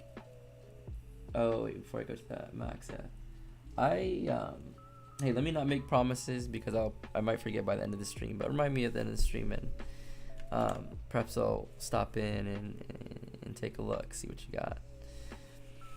Okay, we're gonna do one more pass before I do the quote-unquote final line work, which, I don't know, it's not really final line work. It's still like a pencil sketch, but whatever.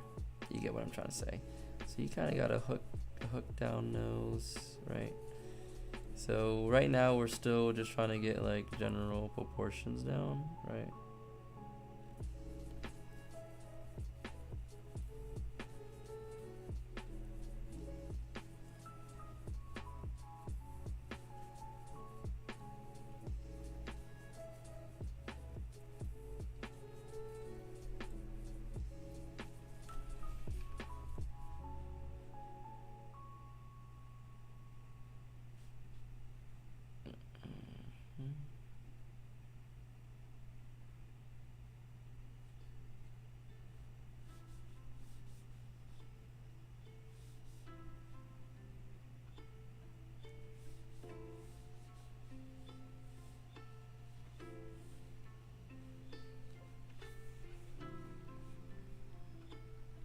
Okay, so it kind of comes up like this and like this.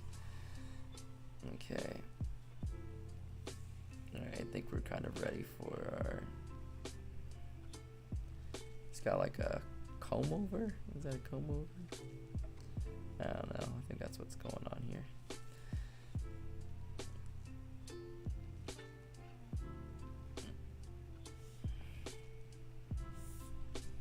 Alright, I think we kind of got enough of the general feeling of it. We're going to turn this one off and we're going to reduce this down. Actually, let's turn that back on. We're just going to reduce this down as well to like 10. Okay, so we're going to do our final line pass. What are we at? 13. We can go ahead and drop that down to 10. Funny Bunny says, I make meme videos and gaming videos. Dope. Okay, cool. I gotta go to bed. Next time you stream, I might tune in. I don't know. Okay, well, hope you had fun just watching some drawing, and take care, man. Have a good night. Thanks for stopping by. We appreciate you being here.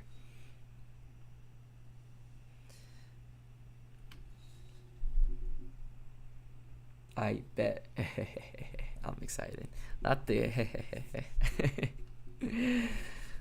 Hey, I mean, yeah, we'll take a look at it. Maybe we'll take a look at it right after this drawing, but I don't know. I kind of shy away from giving critiques, but I will try my best. All right, well, the end is probably gonna be 10:30-ish is what I'm aiming for. So if you want to be here to the end, that's about when we're going to. So now you know.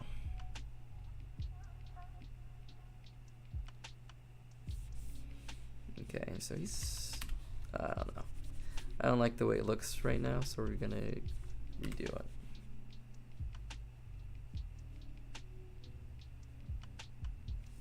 I just don't feel like it looks enough like my style, and these stray hairs are making it look kind of weird. I don't know. I don't know how I feel about that, so we're just trying to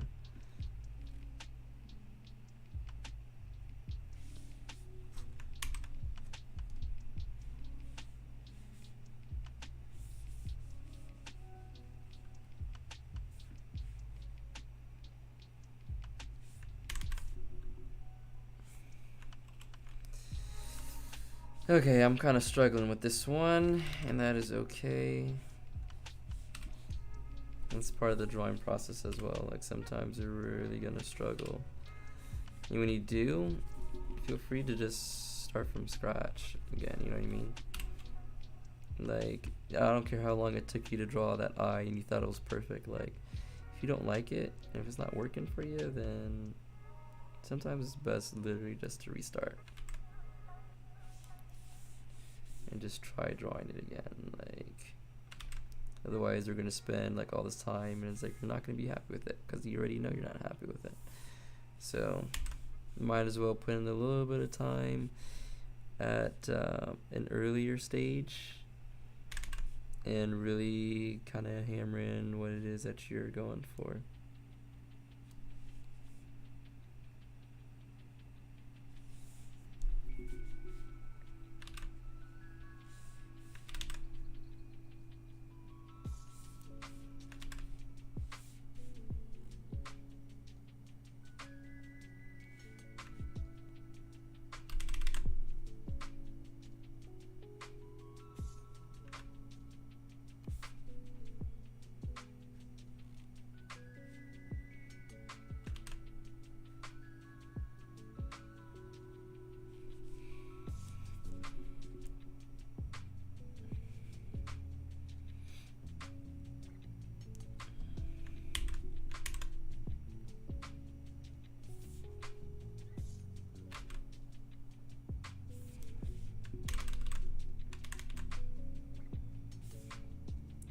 Something I've noticed for myself, I don't know if this is like a feeling that other people have as well, but when I'm drawing for reference, sometimes I don't try to match a reference anymore. I try to instead create a drawing and shapes that I think interesting by itself. And so if that means I have to deviate from the reference, I'm starting to think now that I'll welcome it more than saying, okay, no, I gotta go back, I have to match it more closely. Like for me now, it's more,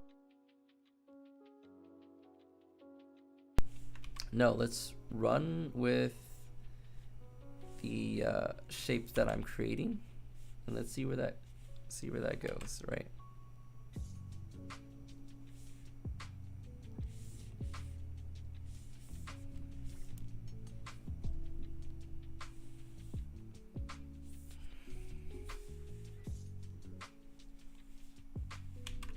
Okay, so this is a little bit harder because there's like not too much of anything defining the chin region.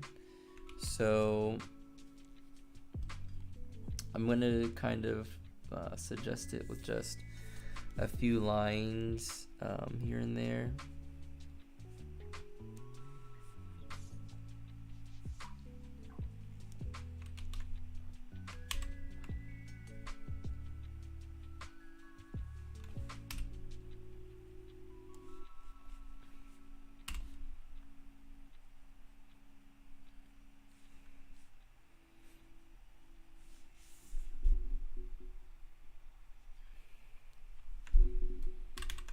And again, I'm continuing to just refine these shapes and giving myself the freedom to mess up, so to speak, and just kind of experiment as I continue to search for the shape that I want to use to define these planes.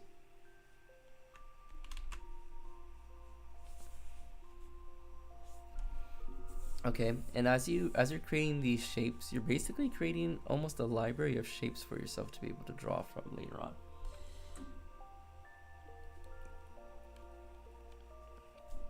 Alright, so it's like, oh, I really like how I rendered this part. So it's like next time you go to draw something similar, you're gonna remember that. So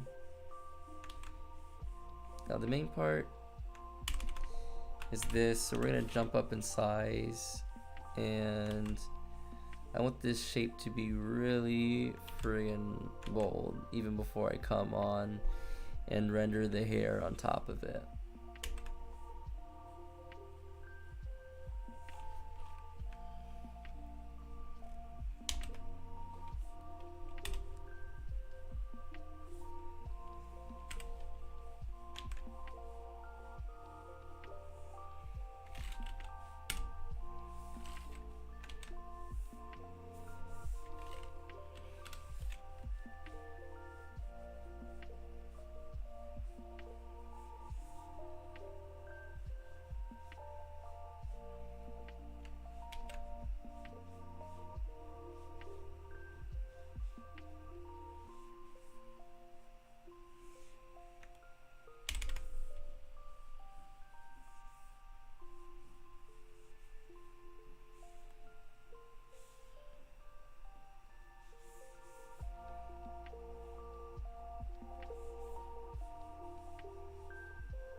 Staying here till the end.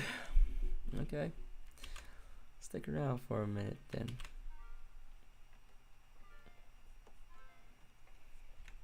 You sticking around because of the critique.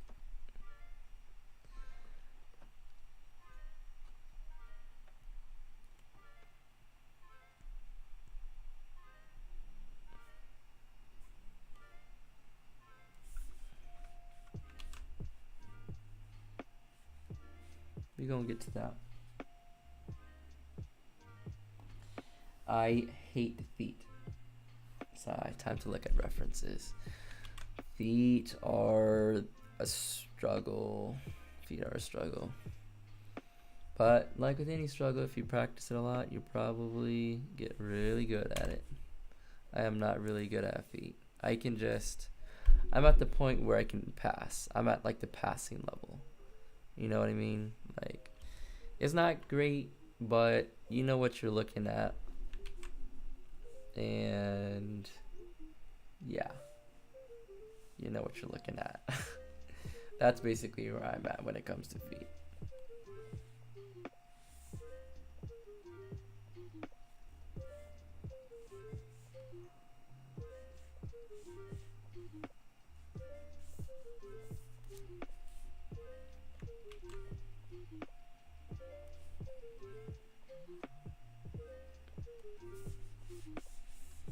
Okay. Sorry, time to look at references. Yep. Make use of those references. References are your friends. Never forget. Never.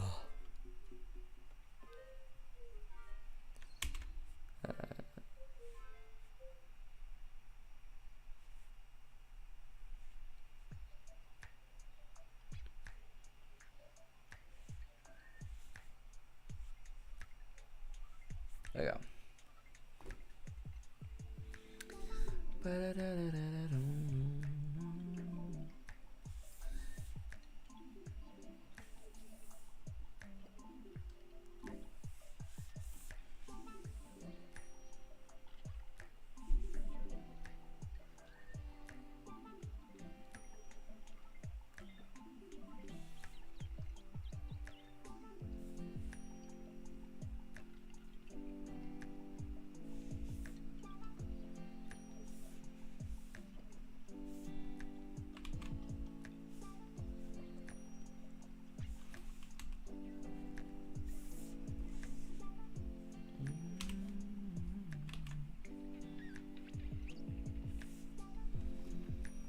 what's going on.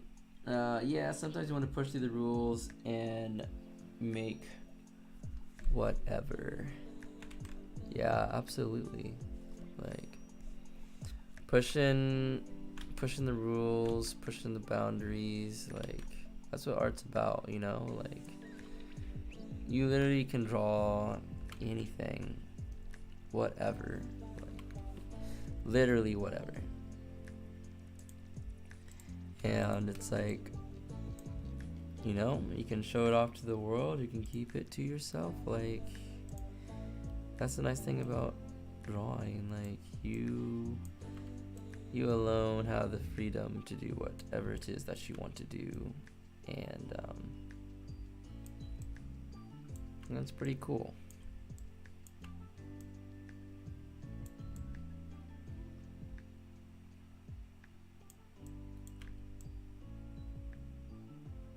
Alright, how about we just make them back to back for now.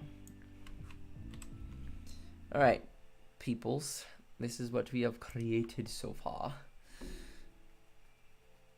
And we are moving into the last bit. Yes, but no. No, I was just kidding with you about the critique thing. I mean, I'm not kidding. I will give you the critique, but you were here way before you asked about that. Just giving you a hard time.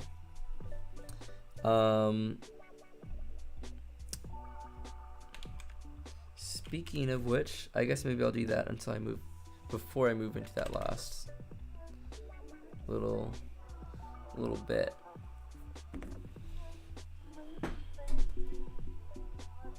How do you feel about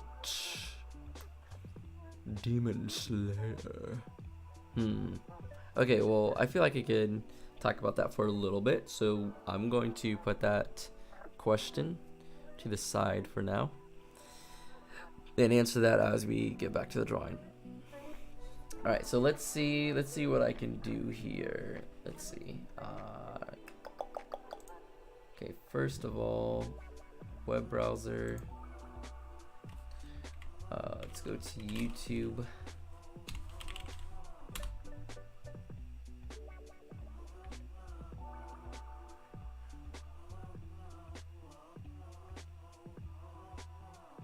And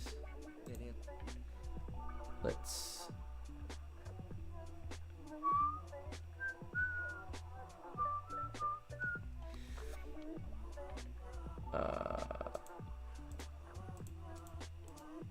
oh, I cannot click on people's name in the chat. Now that's pretty silly if you ask me. I think that's silly. Okay, I'm gonna search your name via the search bar. Let's see if I can find you on YouTube.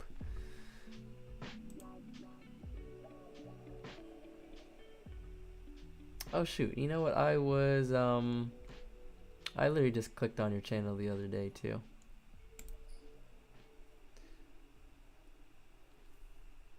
Alright, okay.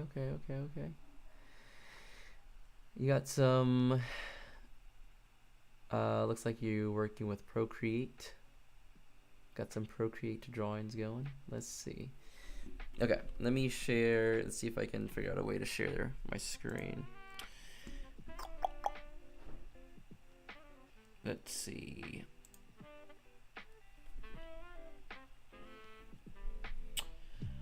Okay. Image, screen capture. We want to do a screen capture. Add source. We are going to add a new source instead. Yeah. Add a source. Yeah, come on, do it.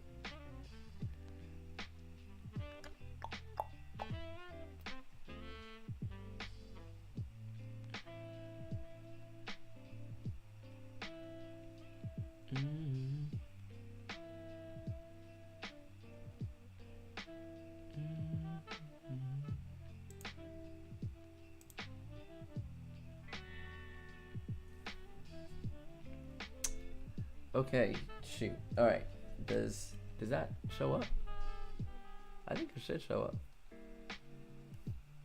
If it doesn't, I apologize. We're gonna go ahead and maybe we'll keep that. I don't know. I guess we'll keep that. Okay, I think it's showing. If it's not. Okay, let's see what we got going here. 5 minutes. Okay, I might do a little bit of skipping through it, but not much. I just want to have, you know, maybe 20 more minutes to draw and stuff. Let's see what we got going on. Pause the music. Is there music on here? Oh, there's music on here. All right. Ooh, okay. Clean. That's the first impression so far. Screen be zooming.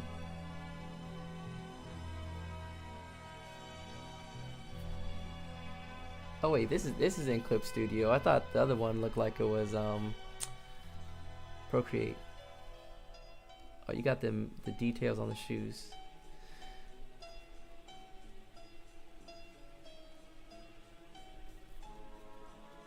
Yeah, I gotta say, Hawks is top tier character. Definitely me and my partners, like one of our favorite characters from My Hero. For sure.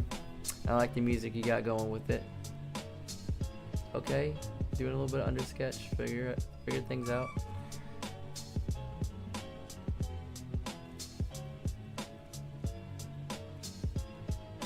Okay, so I've never colored in Clip Studio Paint, so probably not in this session, but in a future session I'll be coloring, and I might ask you for some tips, cause I hear that Clip Studio Paint has a few like tools to help.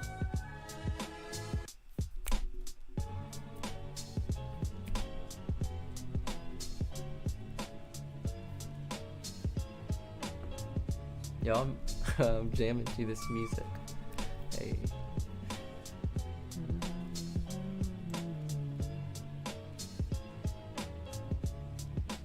Cool, you put the music down there. Sweet, sweet.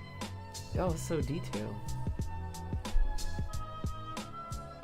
Oh my gosh, yeah. Fantastic detail. We're gonna jump forward a little bit.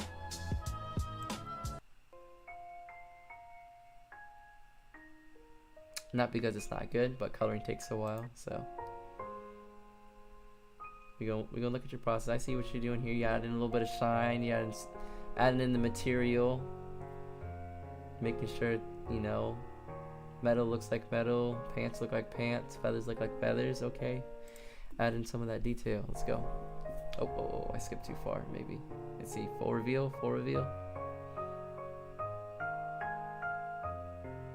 Boom. Oh, wait a sec. No. Let's do it right before the logo comes in. Can I get... No. I don't think I can get it without the logo. There we go. Oh, no. That was too far back. Let's jump back to here. Where you're still in Clip Studio Paint, maybe. I'm fooling around now. Yeah, we'll jump all the way to the end again. The logo's fine. We can still see it. Okay, overall impressions. I'm gonna start with what I like first. First of all, I like all the detail, like especially in the shoes. Like I can see that you paid like a lot of attention to which angle they're going towards, and like some people will just draw like generic shoes, but I can tell you either like used some reference for it, or you like maybe designed it out beforehand. But detail on the shoes on point. Same thing with like the watch and just like the clothing items. I also think generally the folds look pretty good, like they're in the right areas. Really like that. And I like how the red of the wings really pops out. And overall the pose I think is like, I think it really matches its character because it's like chill and he's like a cool character. and so it's like a very chill pose. And also he's got a lot of fangirls, and I'm sure fanboys as well. So the little touch with the letter and stuff, I think that's really nice. So overall, I'm impressed. Yes, I am subscribed. Yeah, I don't know if just recently I did, but I try to keep track of, or not keep track, but pay attention to the people that I see around often.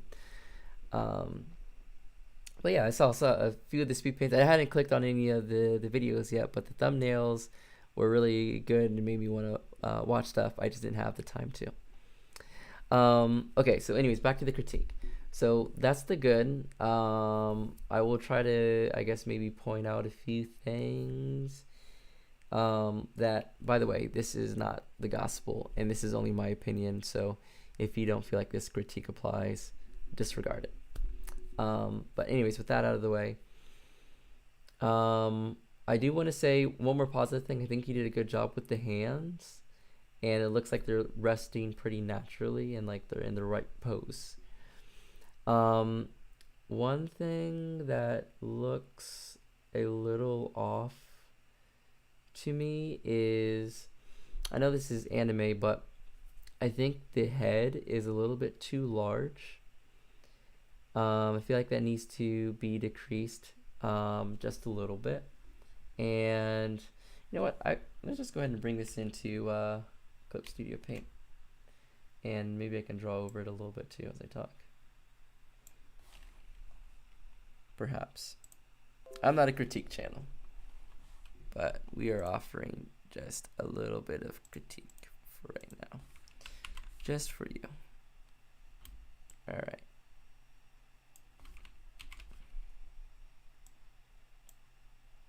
Okay, again, this is only my opinion, being a fellow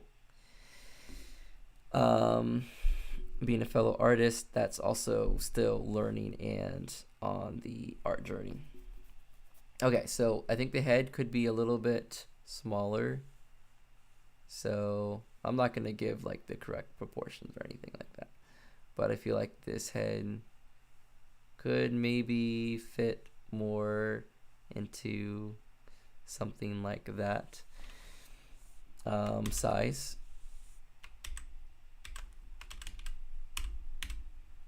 Oh, wait a second. Oops.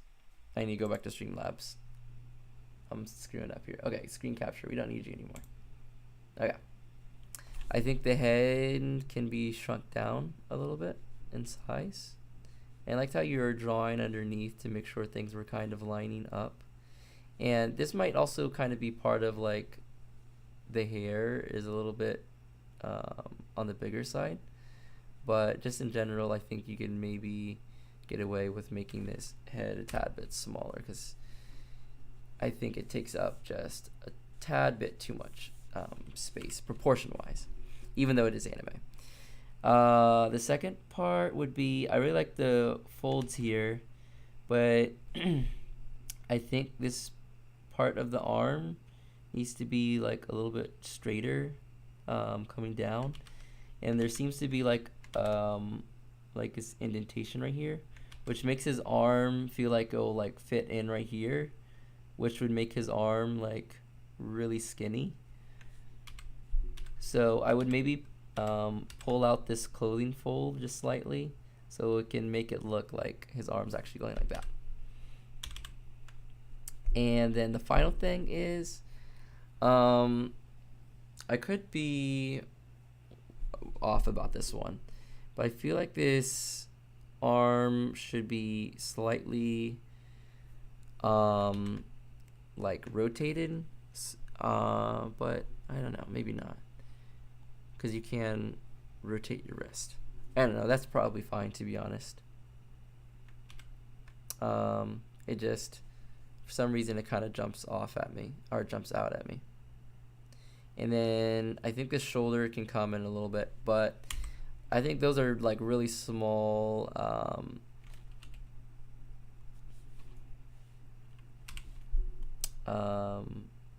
changes to like proportions, but overall, like pose and everything is on point. And again, take any of my critique with a grain of salt, right? I am by no means like a seasoned artist, even though I've been drawing a long time. It's just some things I picked up. So just those 3 things. Head a little bit smaller. Make sure this arm doesn't look like a twig on this side, and maybe bring in the shoulder on this side because that body is being turned away from us. But overall, great composition. The silhouette reads nice, cool pose. Really good coloring, really good shading. So keep up the good work. That's fantastic. Fantastic.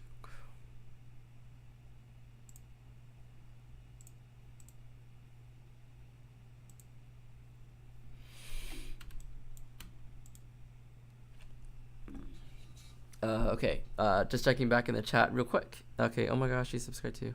A person that Asset Store made a tool about coloring easier. I love the tool so much, it's free too. Ooh, you're gonna, well, you're not gonna have to, but if you could link that asset, send me a message somehow or something like that, that would be fire. Fine has joined the chat. Hey, what is up? How are you doing? Oh man, last time I watched your perspective tutorials and it helped me. You are welcome. You're welcome.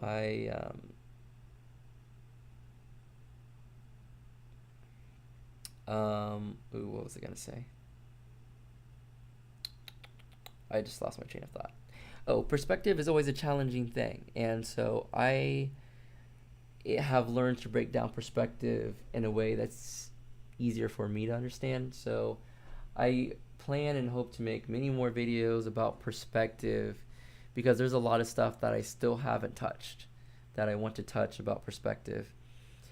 And so yeah, be on the lookout for that. But anyways, thanks for dropping in. It's cool to see you in the stream. Let's see. I gave him Air Jordan 1 retro shoes. LOL. Okay, yeah, I thought they looked familiar. I'm not like a huge shoe guy, so I don't know all the names. I thought the shoes looked familiar though. Another thing about it, the head does look big. OMG.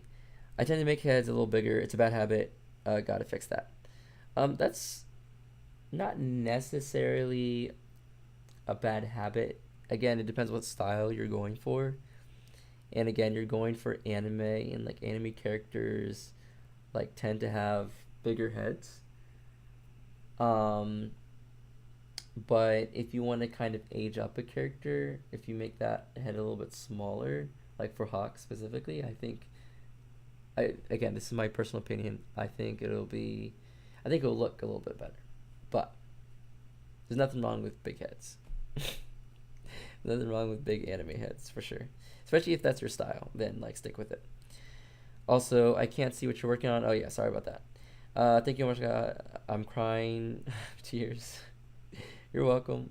Hopefully that was helpful in some way. Oh gosh, I never even thought about that while drawing. Well, looks like you naturally got the composition then, if you weren't thinking about it, because I think the silhouette looks good, and I think you have like a really good composition going for the piece. Oh wait, I see the post over there. I love her art. She just posted it earlier. I'm fixing it right now. Okay, so oh wait, I see the post over there. Are you talking about the artist that made that tool? And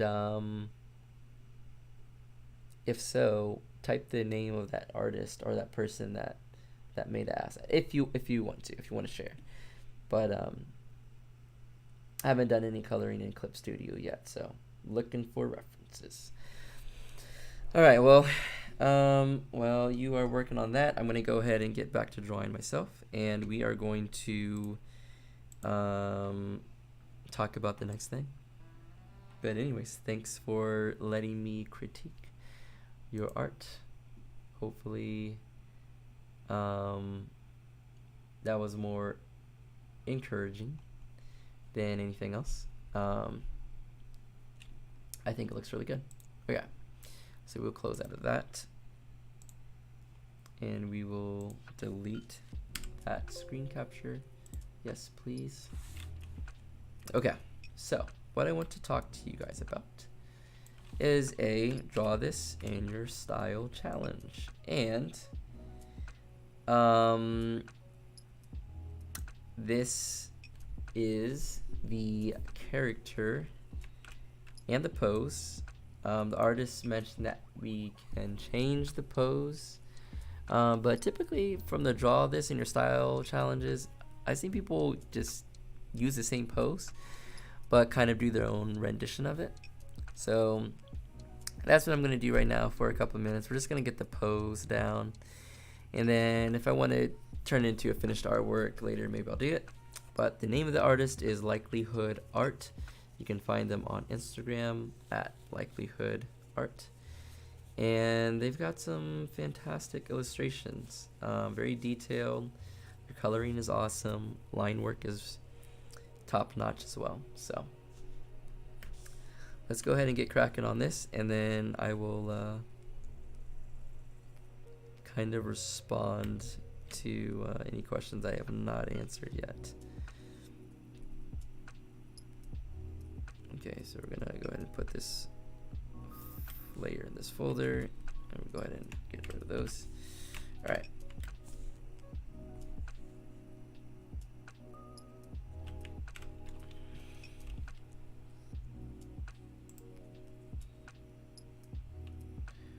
Reset to defaults. Actually, we're gonna go ahead and bump that up in size a bit. Anyways,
no, the one on your screen, the girl.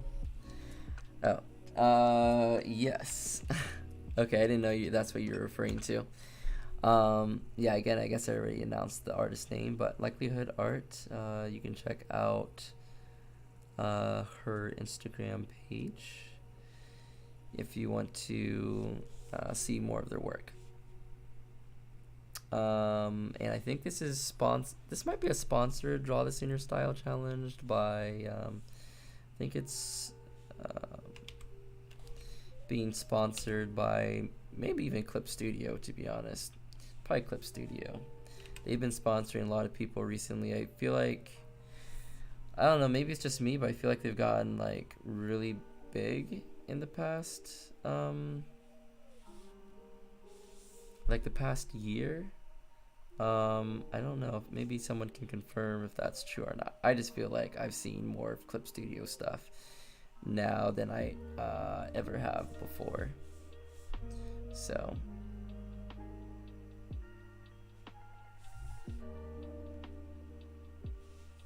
this is actually kind of a tricky pose, which is good. Because it'll flex my drawing ability, make me think about things a little bit more. Did I get the link? Where did you send the link at?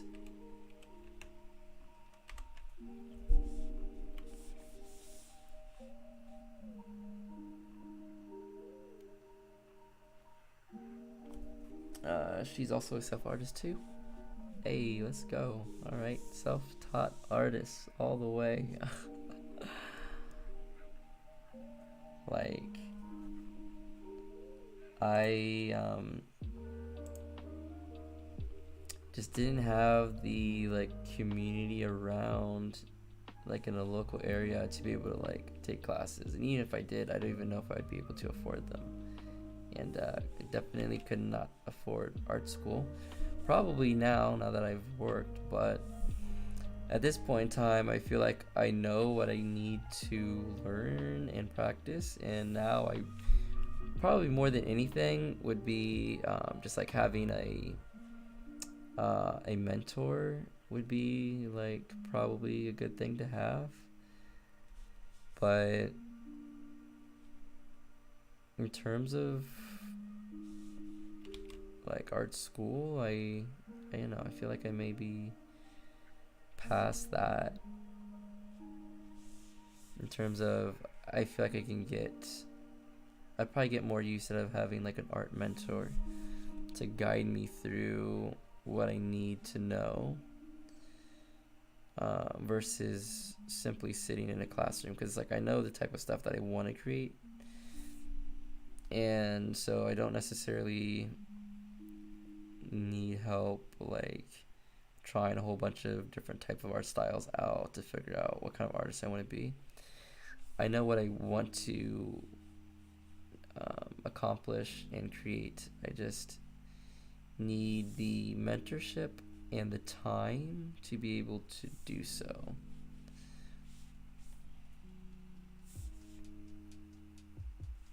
I don't know. I don't know if that makes sense or not, but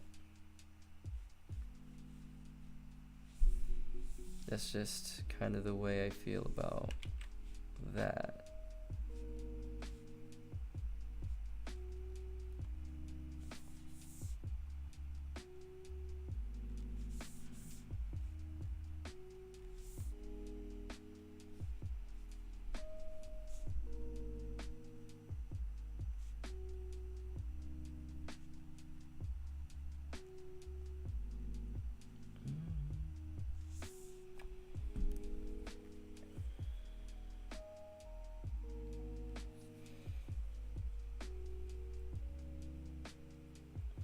Turn lights turquoise.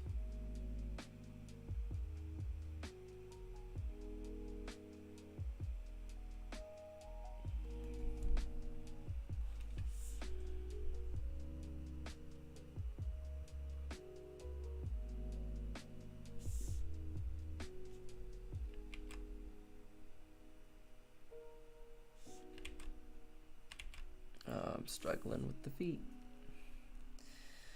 Struggling with the feet.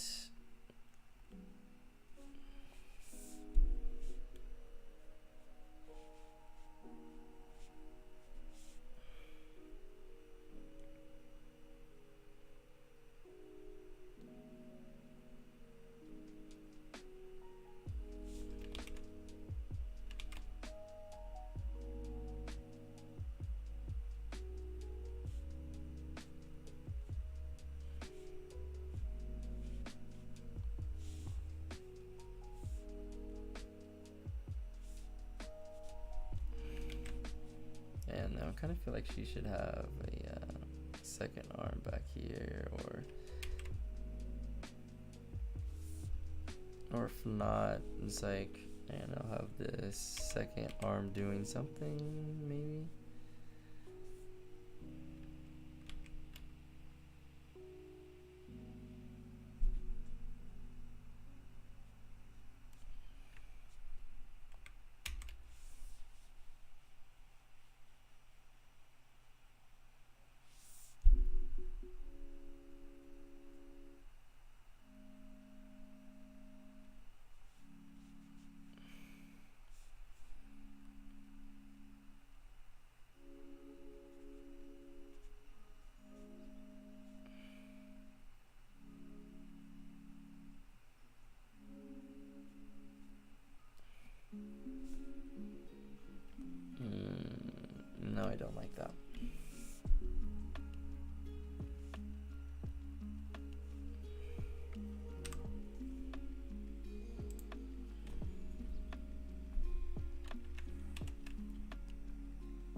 decide what to do with this second hand.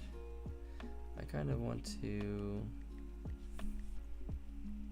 have it resting back here as well for extra support, but maybe we won't change the pose at all. I don't know.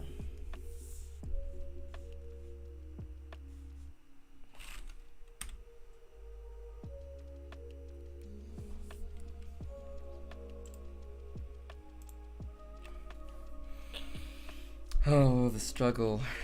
The struggle is real. Listen, oh crap, I lost my color. Yeah, I need this again. Sometimes it can be really hard making artistic choices.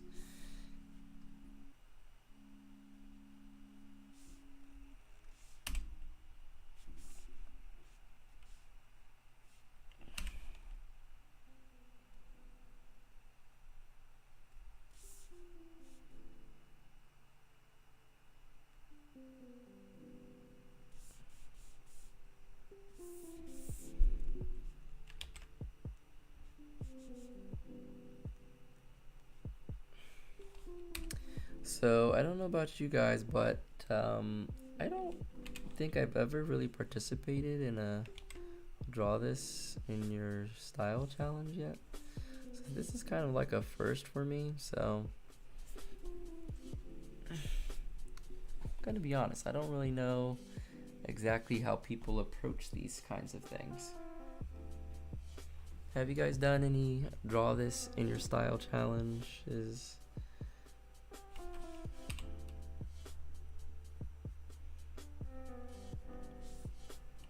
Would you guys typically trace over the picture?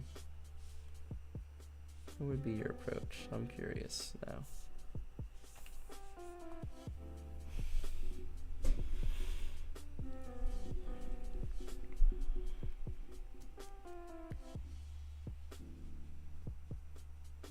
I think what I'm probably gonna do is get rid of the reference sooner rather than later, because he's probably end up going to be more of a distraction than an aid for me, and if I really want this to stand out on its own, I'm going to need to do that anyway. So we're going to go ahead and get rid of that reference and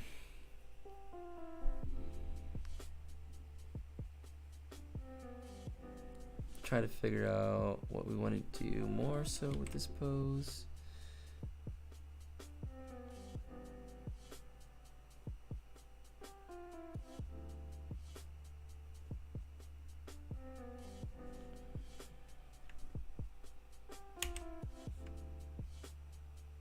Okay.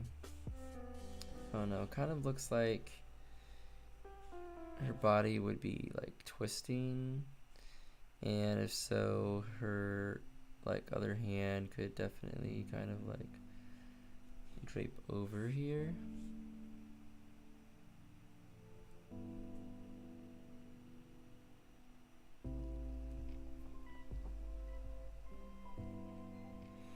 Have you ever drawn someone else's character, Max F?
Okay, cool.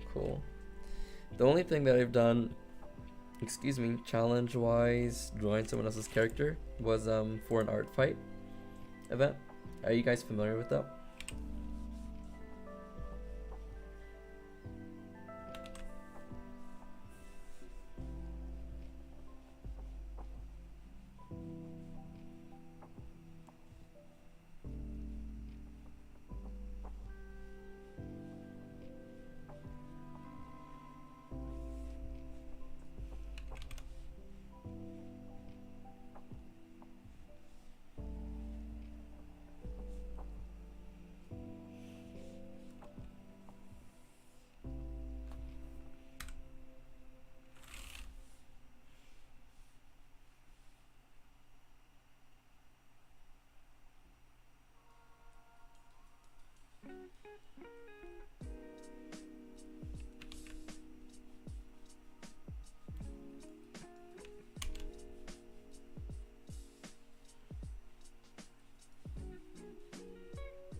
Wait, how did you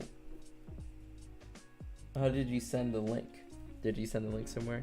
Because you can send the picture via Instagram and I can pull it up on my phone. I will in the future start a Discord so that people can begin to like share their artwork with me a little bit easier. That's in the works, but yeah, for right now you can just send it to my Instagram.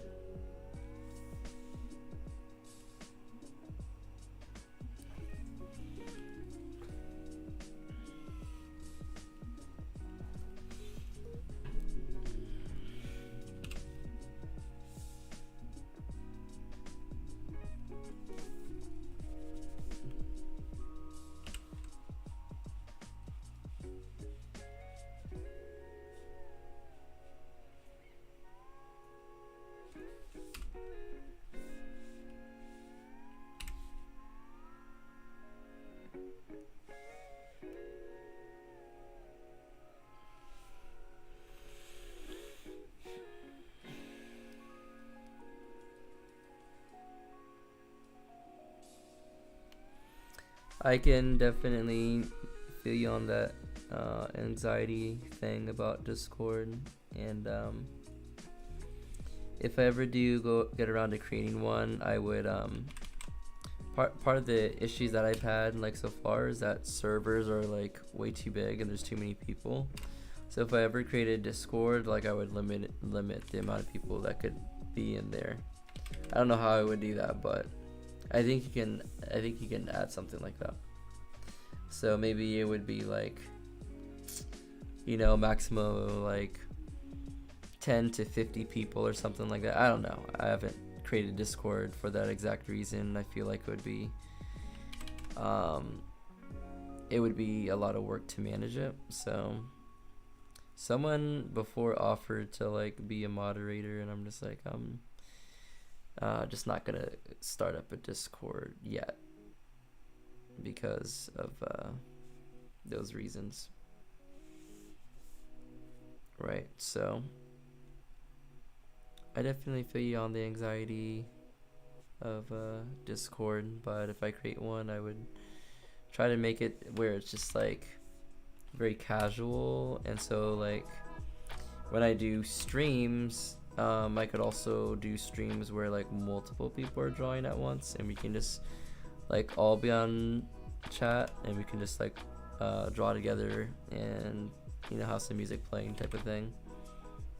That's what I would like want to do. But yeah,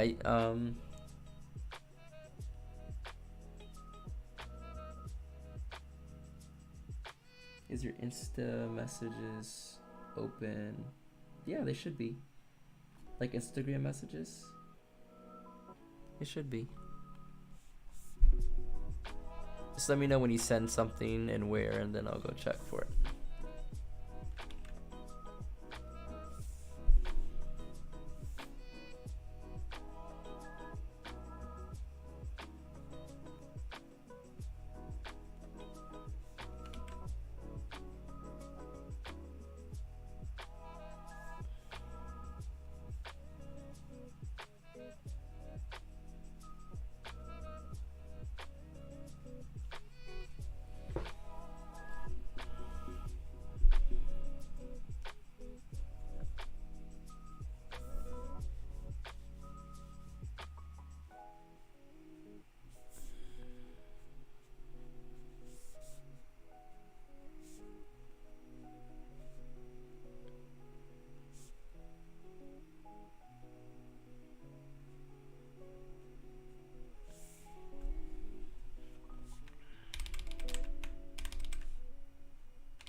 Oh, that seems like fun. I'd love to do that.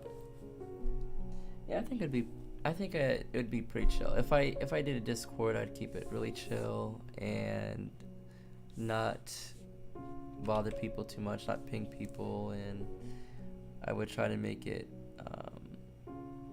as less stress causing as possible.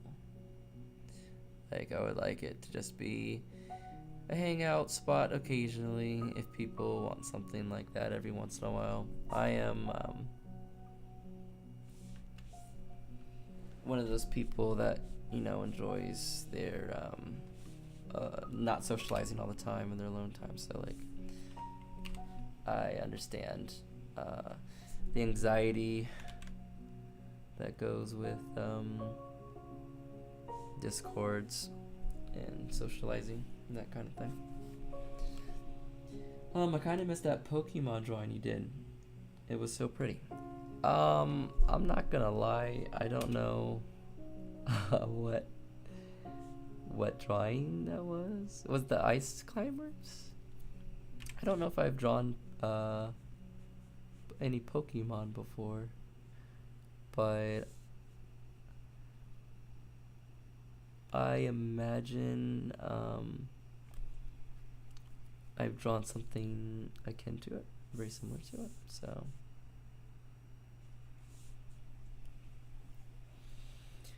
remind me, perhaps. Okay, we're gonna mess with this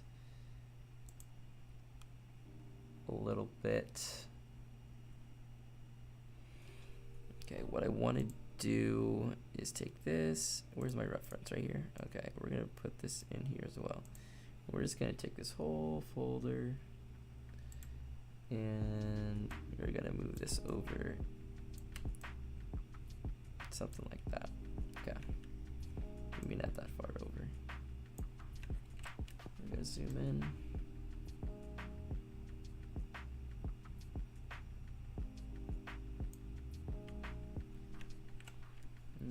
Maybe not yet.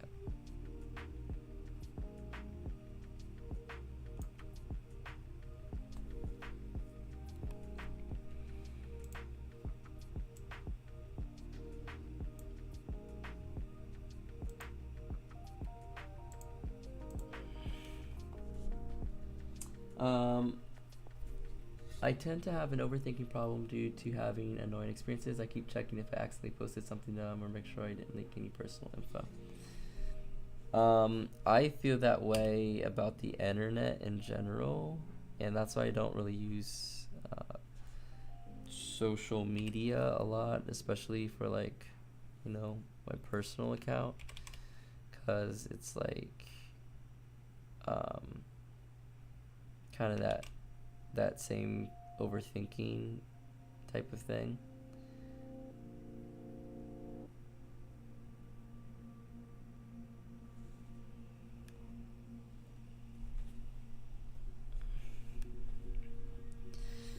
And yeah, I feel like you know, anyone has access to, you know, just all the information that you're posting online, and you're kind of giving it away for free. My hope is that, like, whatever community I foster, that it feels safe, and that something malicious wouldn't happen. But you know, the internet, you always gotta, you know, err on the side of caution. So I definitely understand that one. Oh, I don't know what it's called, but yeah, the two kids in snow or something. Oh yeah, that's the commission piece I was doing for a friend. Yeah, they're called the Ice Climbers.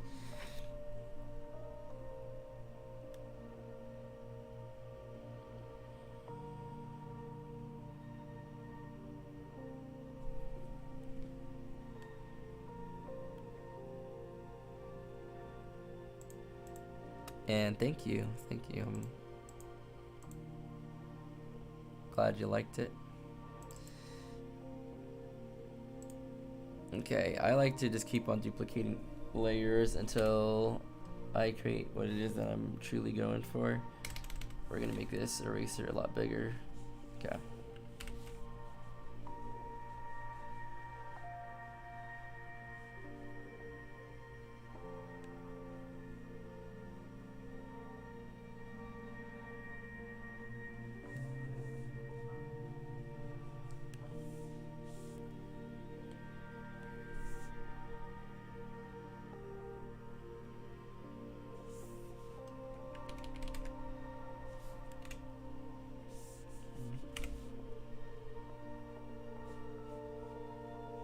Yeah, that piece was a lot of fun to work on, and it was really pushing my skills because I created the pose completely from scratch. I didn't use any kind of reference like at all for that one. So I feel like that one really pushed my abilities as an artist.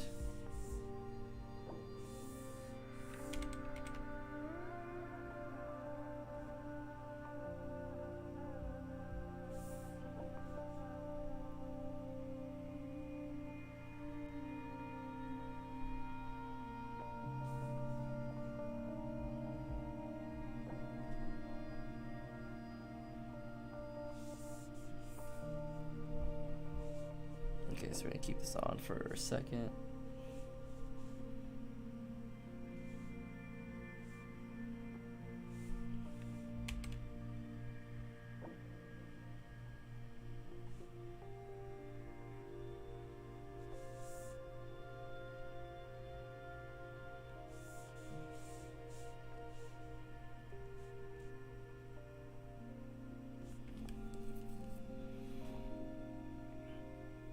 Alright, we're gonna stop at 11. Yeah, that's what we're gonna do. So, we got about 7 more minutes left, which isn't a lot of time. I haven't tried this brush that I made in Photoshop yet out in Clip Studio, so we're gonna do a quick test with that and then call it a night. LOL, I tend to go on my apps and decline all the permissions that have to do with storage and context. And contacts, but Pinterest is fine. Me too. I hate apps having information about contacts and stuff because they just you just kind of abuse it, and they keep on like recommending things to you based on what your contacts might know, and I don't know, just I don't like the way that social media companies use information and the way they advertise to you. Like they really collect everything and then they just like market the hell out of everything to you, thinking that you know they know everything about you.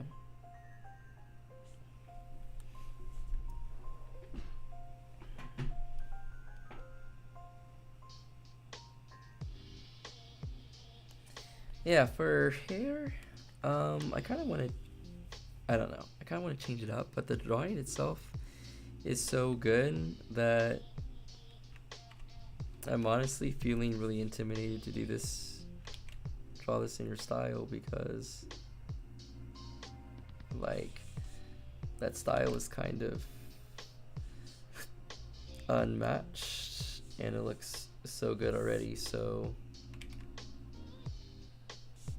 I don't know if my take is going to be of any interest per se.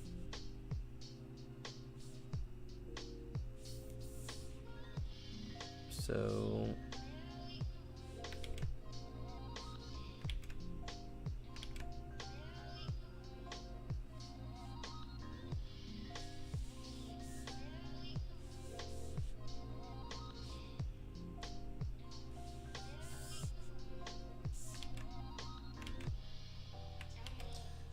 I don't know, we're just gonna turn off the reference and we're gonna have fun with it, and let's see what kind of happens as we go along.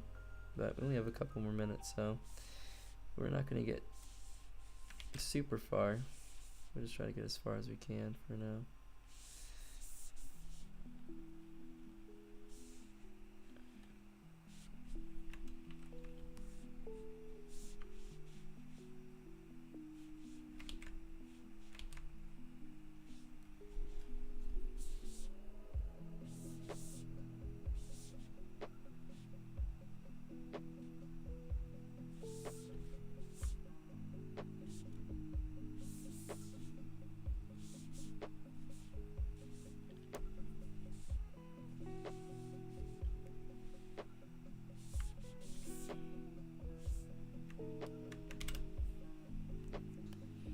I know sometimes artists can be like God power amazing at their artworks, then I look at mine and start comparing, but I try not to do that. It's a big struggle. I'm trying to think of what makes me not want to do that or helps with that. Okay, this is something that I do personally. So I'll look at someone that's like God tier amazing, and instead of comparing it in a like negative way, now I start to look at it and I'm like, what is it that I think makes it God tier? And then I focus in on what they're doing, and then I focus in on incorporating it into my artwork. And it kind of gets me out of the mindset of less comparing and more so like learning and like integrating.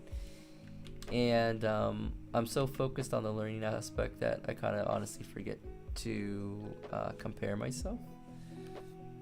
And what I end up doing is upgrading my own style in the process.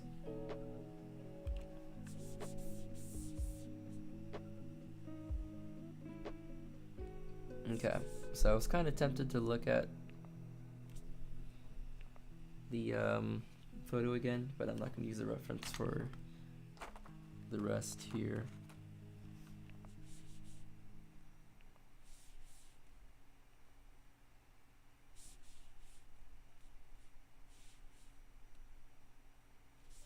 And alright, so we're gonna draw on some like baby hairs here, like that, like so.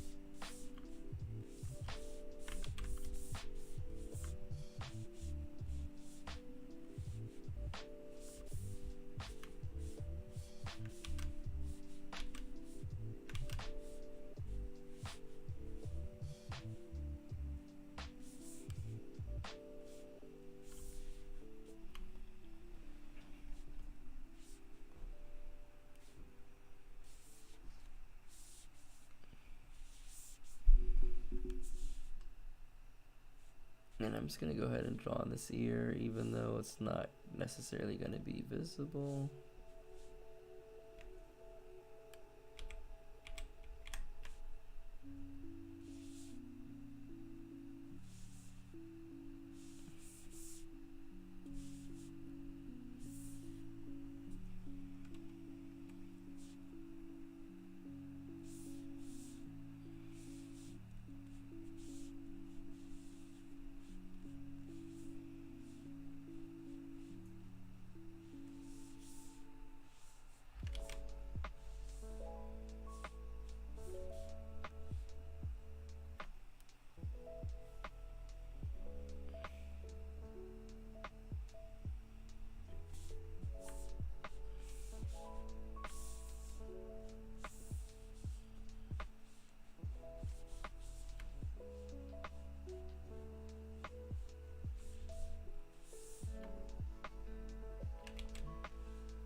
Okay, folks.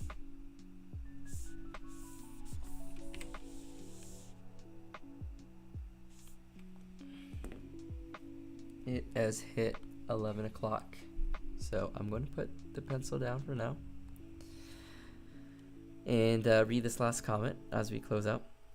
What I do is try to think that this artist has been in my place too. They have struggled and was in a beginner stage before, but they kept going and going to make what they wanted. And that's really good. That's really good to like remind yourself of that, because all of us have started at some point, and we are all on a journey to get to some place. And your end goal is probably different from their end goal. So all you can do is at this point in time is focus on your end goal and take what they are awesome at and see if it can apply to your end goal. And it's going to take time to reach the visual style that you want, but that doesn't mean you can't have a lot of fun along the way. Like I think even if you go to my DeviantArt, you can see like really old drawings, and you can see the improvement to kind of where we're at now. So I encourage you guys to do the same, kind of have a drawing journal, which you can see that progress and know that just like they're getting better through time, you're getting better through time too. So it's literally just a matter of time. But you should be happy with your art that you have now. Like the art that you have is like, seriously, it's spectacular. Like the fact that you know how to use digital art programs and you've learned like all this stuff is already incredible in and of itself. Art is such a wide and big field and creative field that I think any accomplishment you should really celebrate. And yeah, we're getting a little bit cheesy for these closing statements, because why not? But yeah, really celebrate any accomplishment that you have with drawing, and continue to have fun. Continue to explore. I think that's key. Like curiosity and the joy of exploring, like those are the two things that are going to make an artist get better really quickly. But anyways, I hope you guys enjoyed this stream. I feel like I should end with some like announcements or closing statements, but the drawing experience was pretty good once I restarted Clip Studio, so I think the setup is going to be fine for doing more sessions like this. I'm going to keep tweaking like some settings and my layout and things like that, but I think for the next 2 weeks I'm going to try to do streams on Wednesday like I did today, and keep it really chill, and we'll see where that kind of goes. I think I might try every Wednesday, but if that doesn't work, I'm going to try to do every other Wednesday, and I'll try to get better at announcing when the streams are going to be as well. If you ever want to see previous streams, just click my Patreon link in the description, and they should all be there. I think I have them on there for free, and if I don't, I'll work on making it free. But if you don't see them, I think it's $1 and you should be able to have access to it. So anyways, expect more streams. Again, this year is going to be focused on just creating sketches and sketchbooks, not necessarily finalized work. I'm doing a lot of I want to be doing a lot of concept art and style studies again for my story Ignition.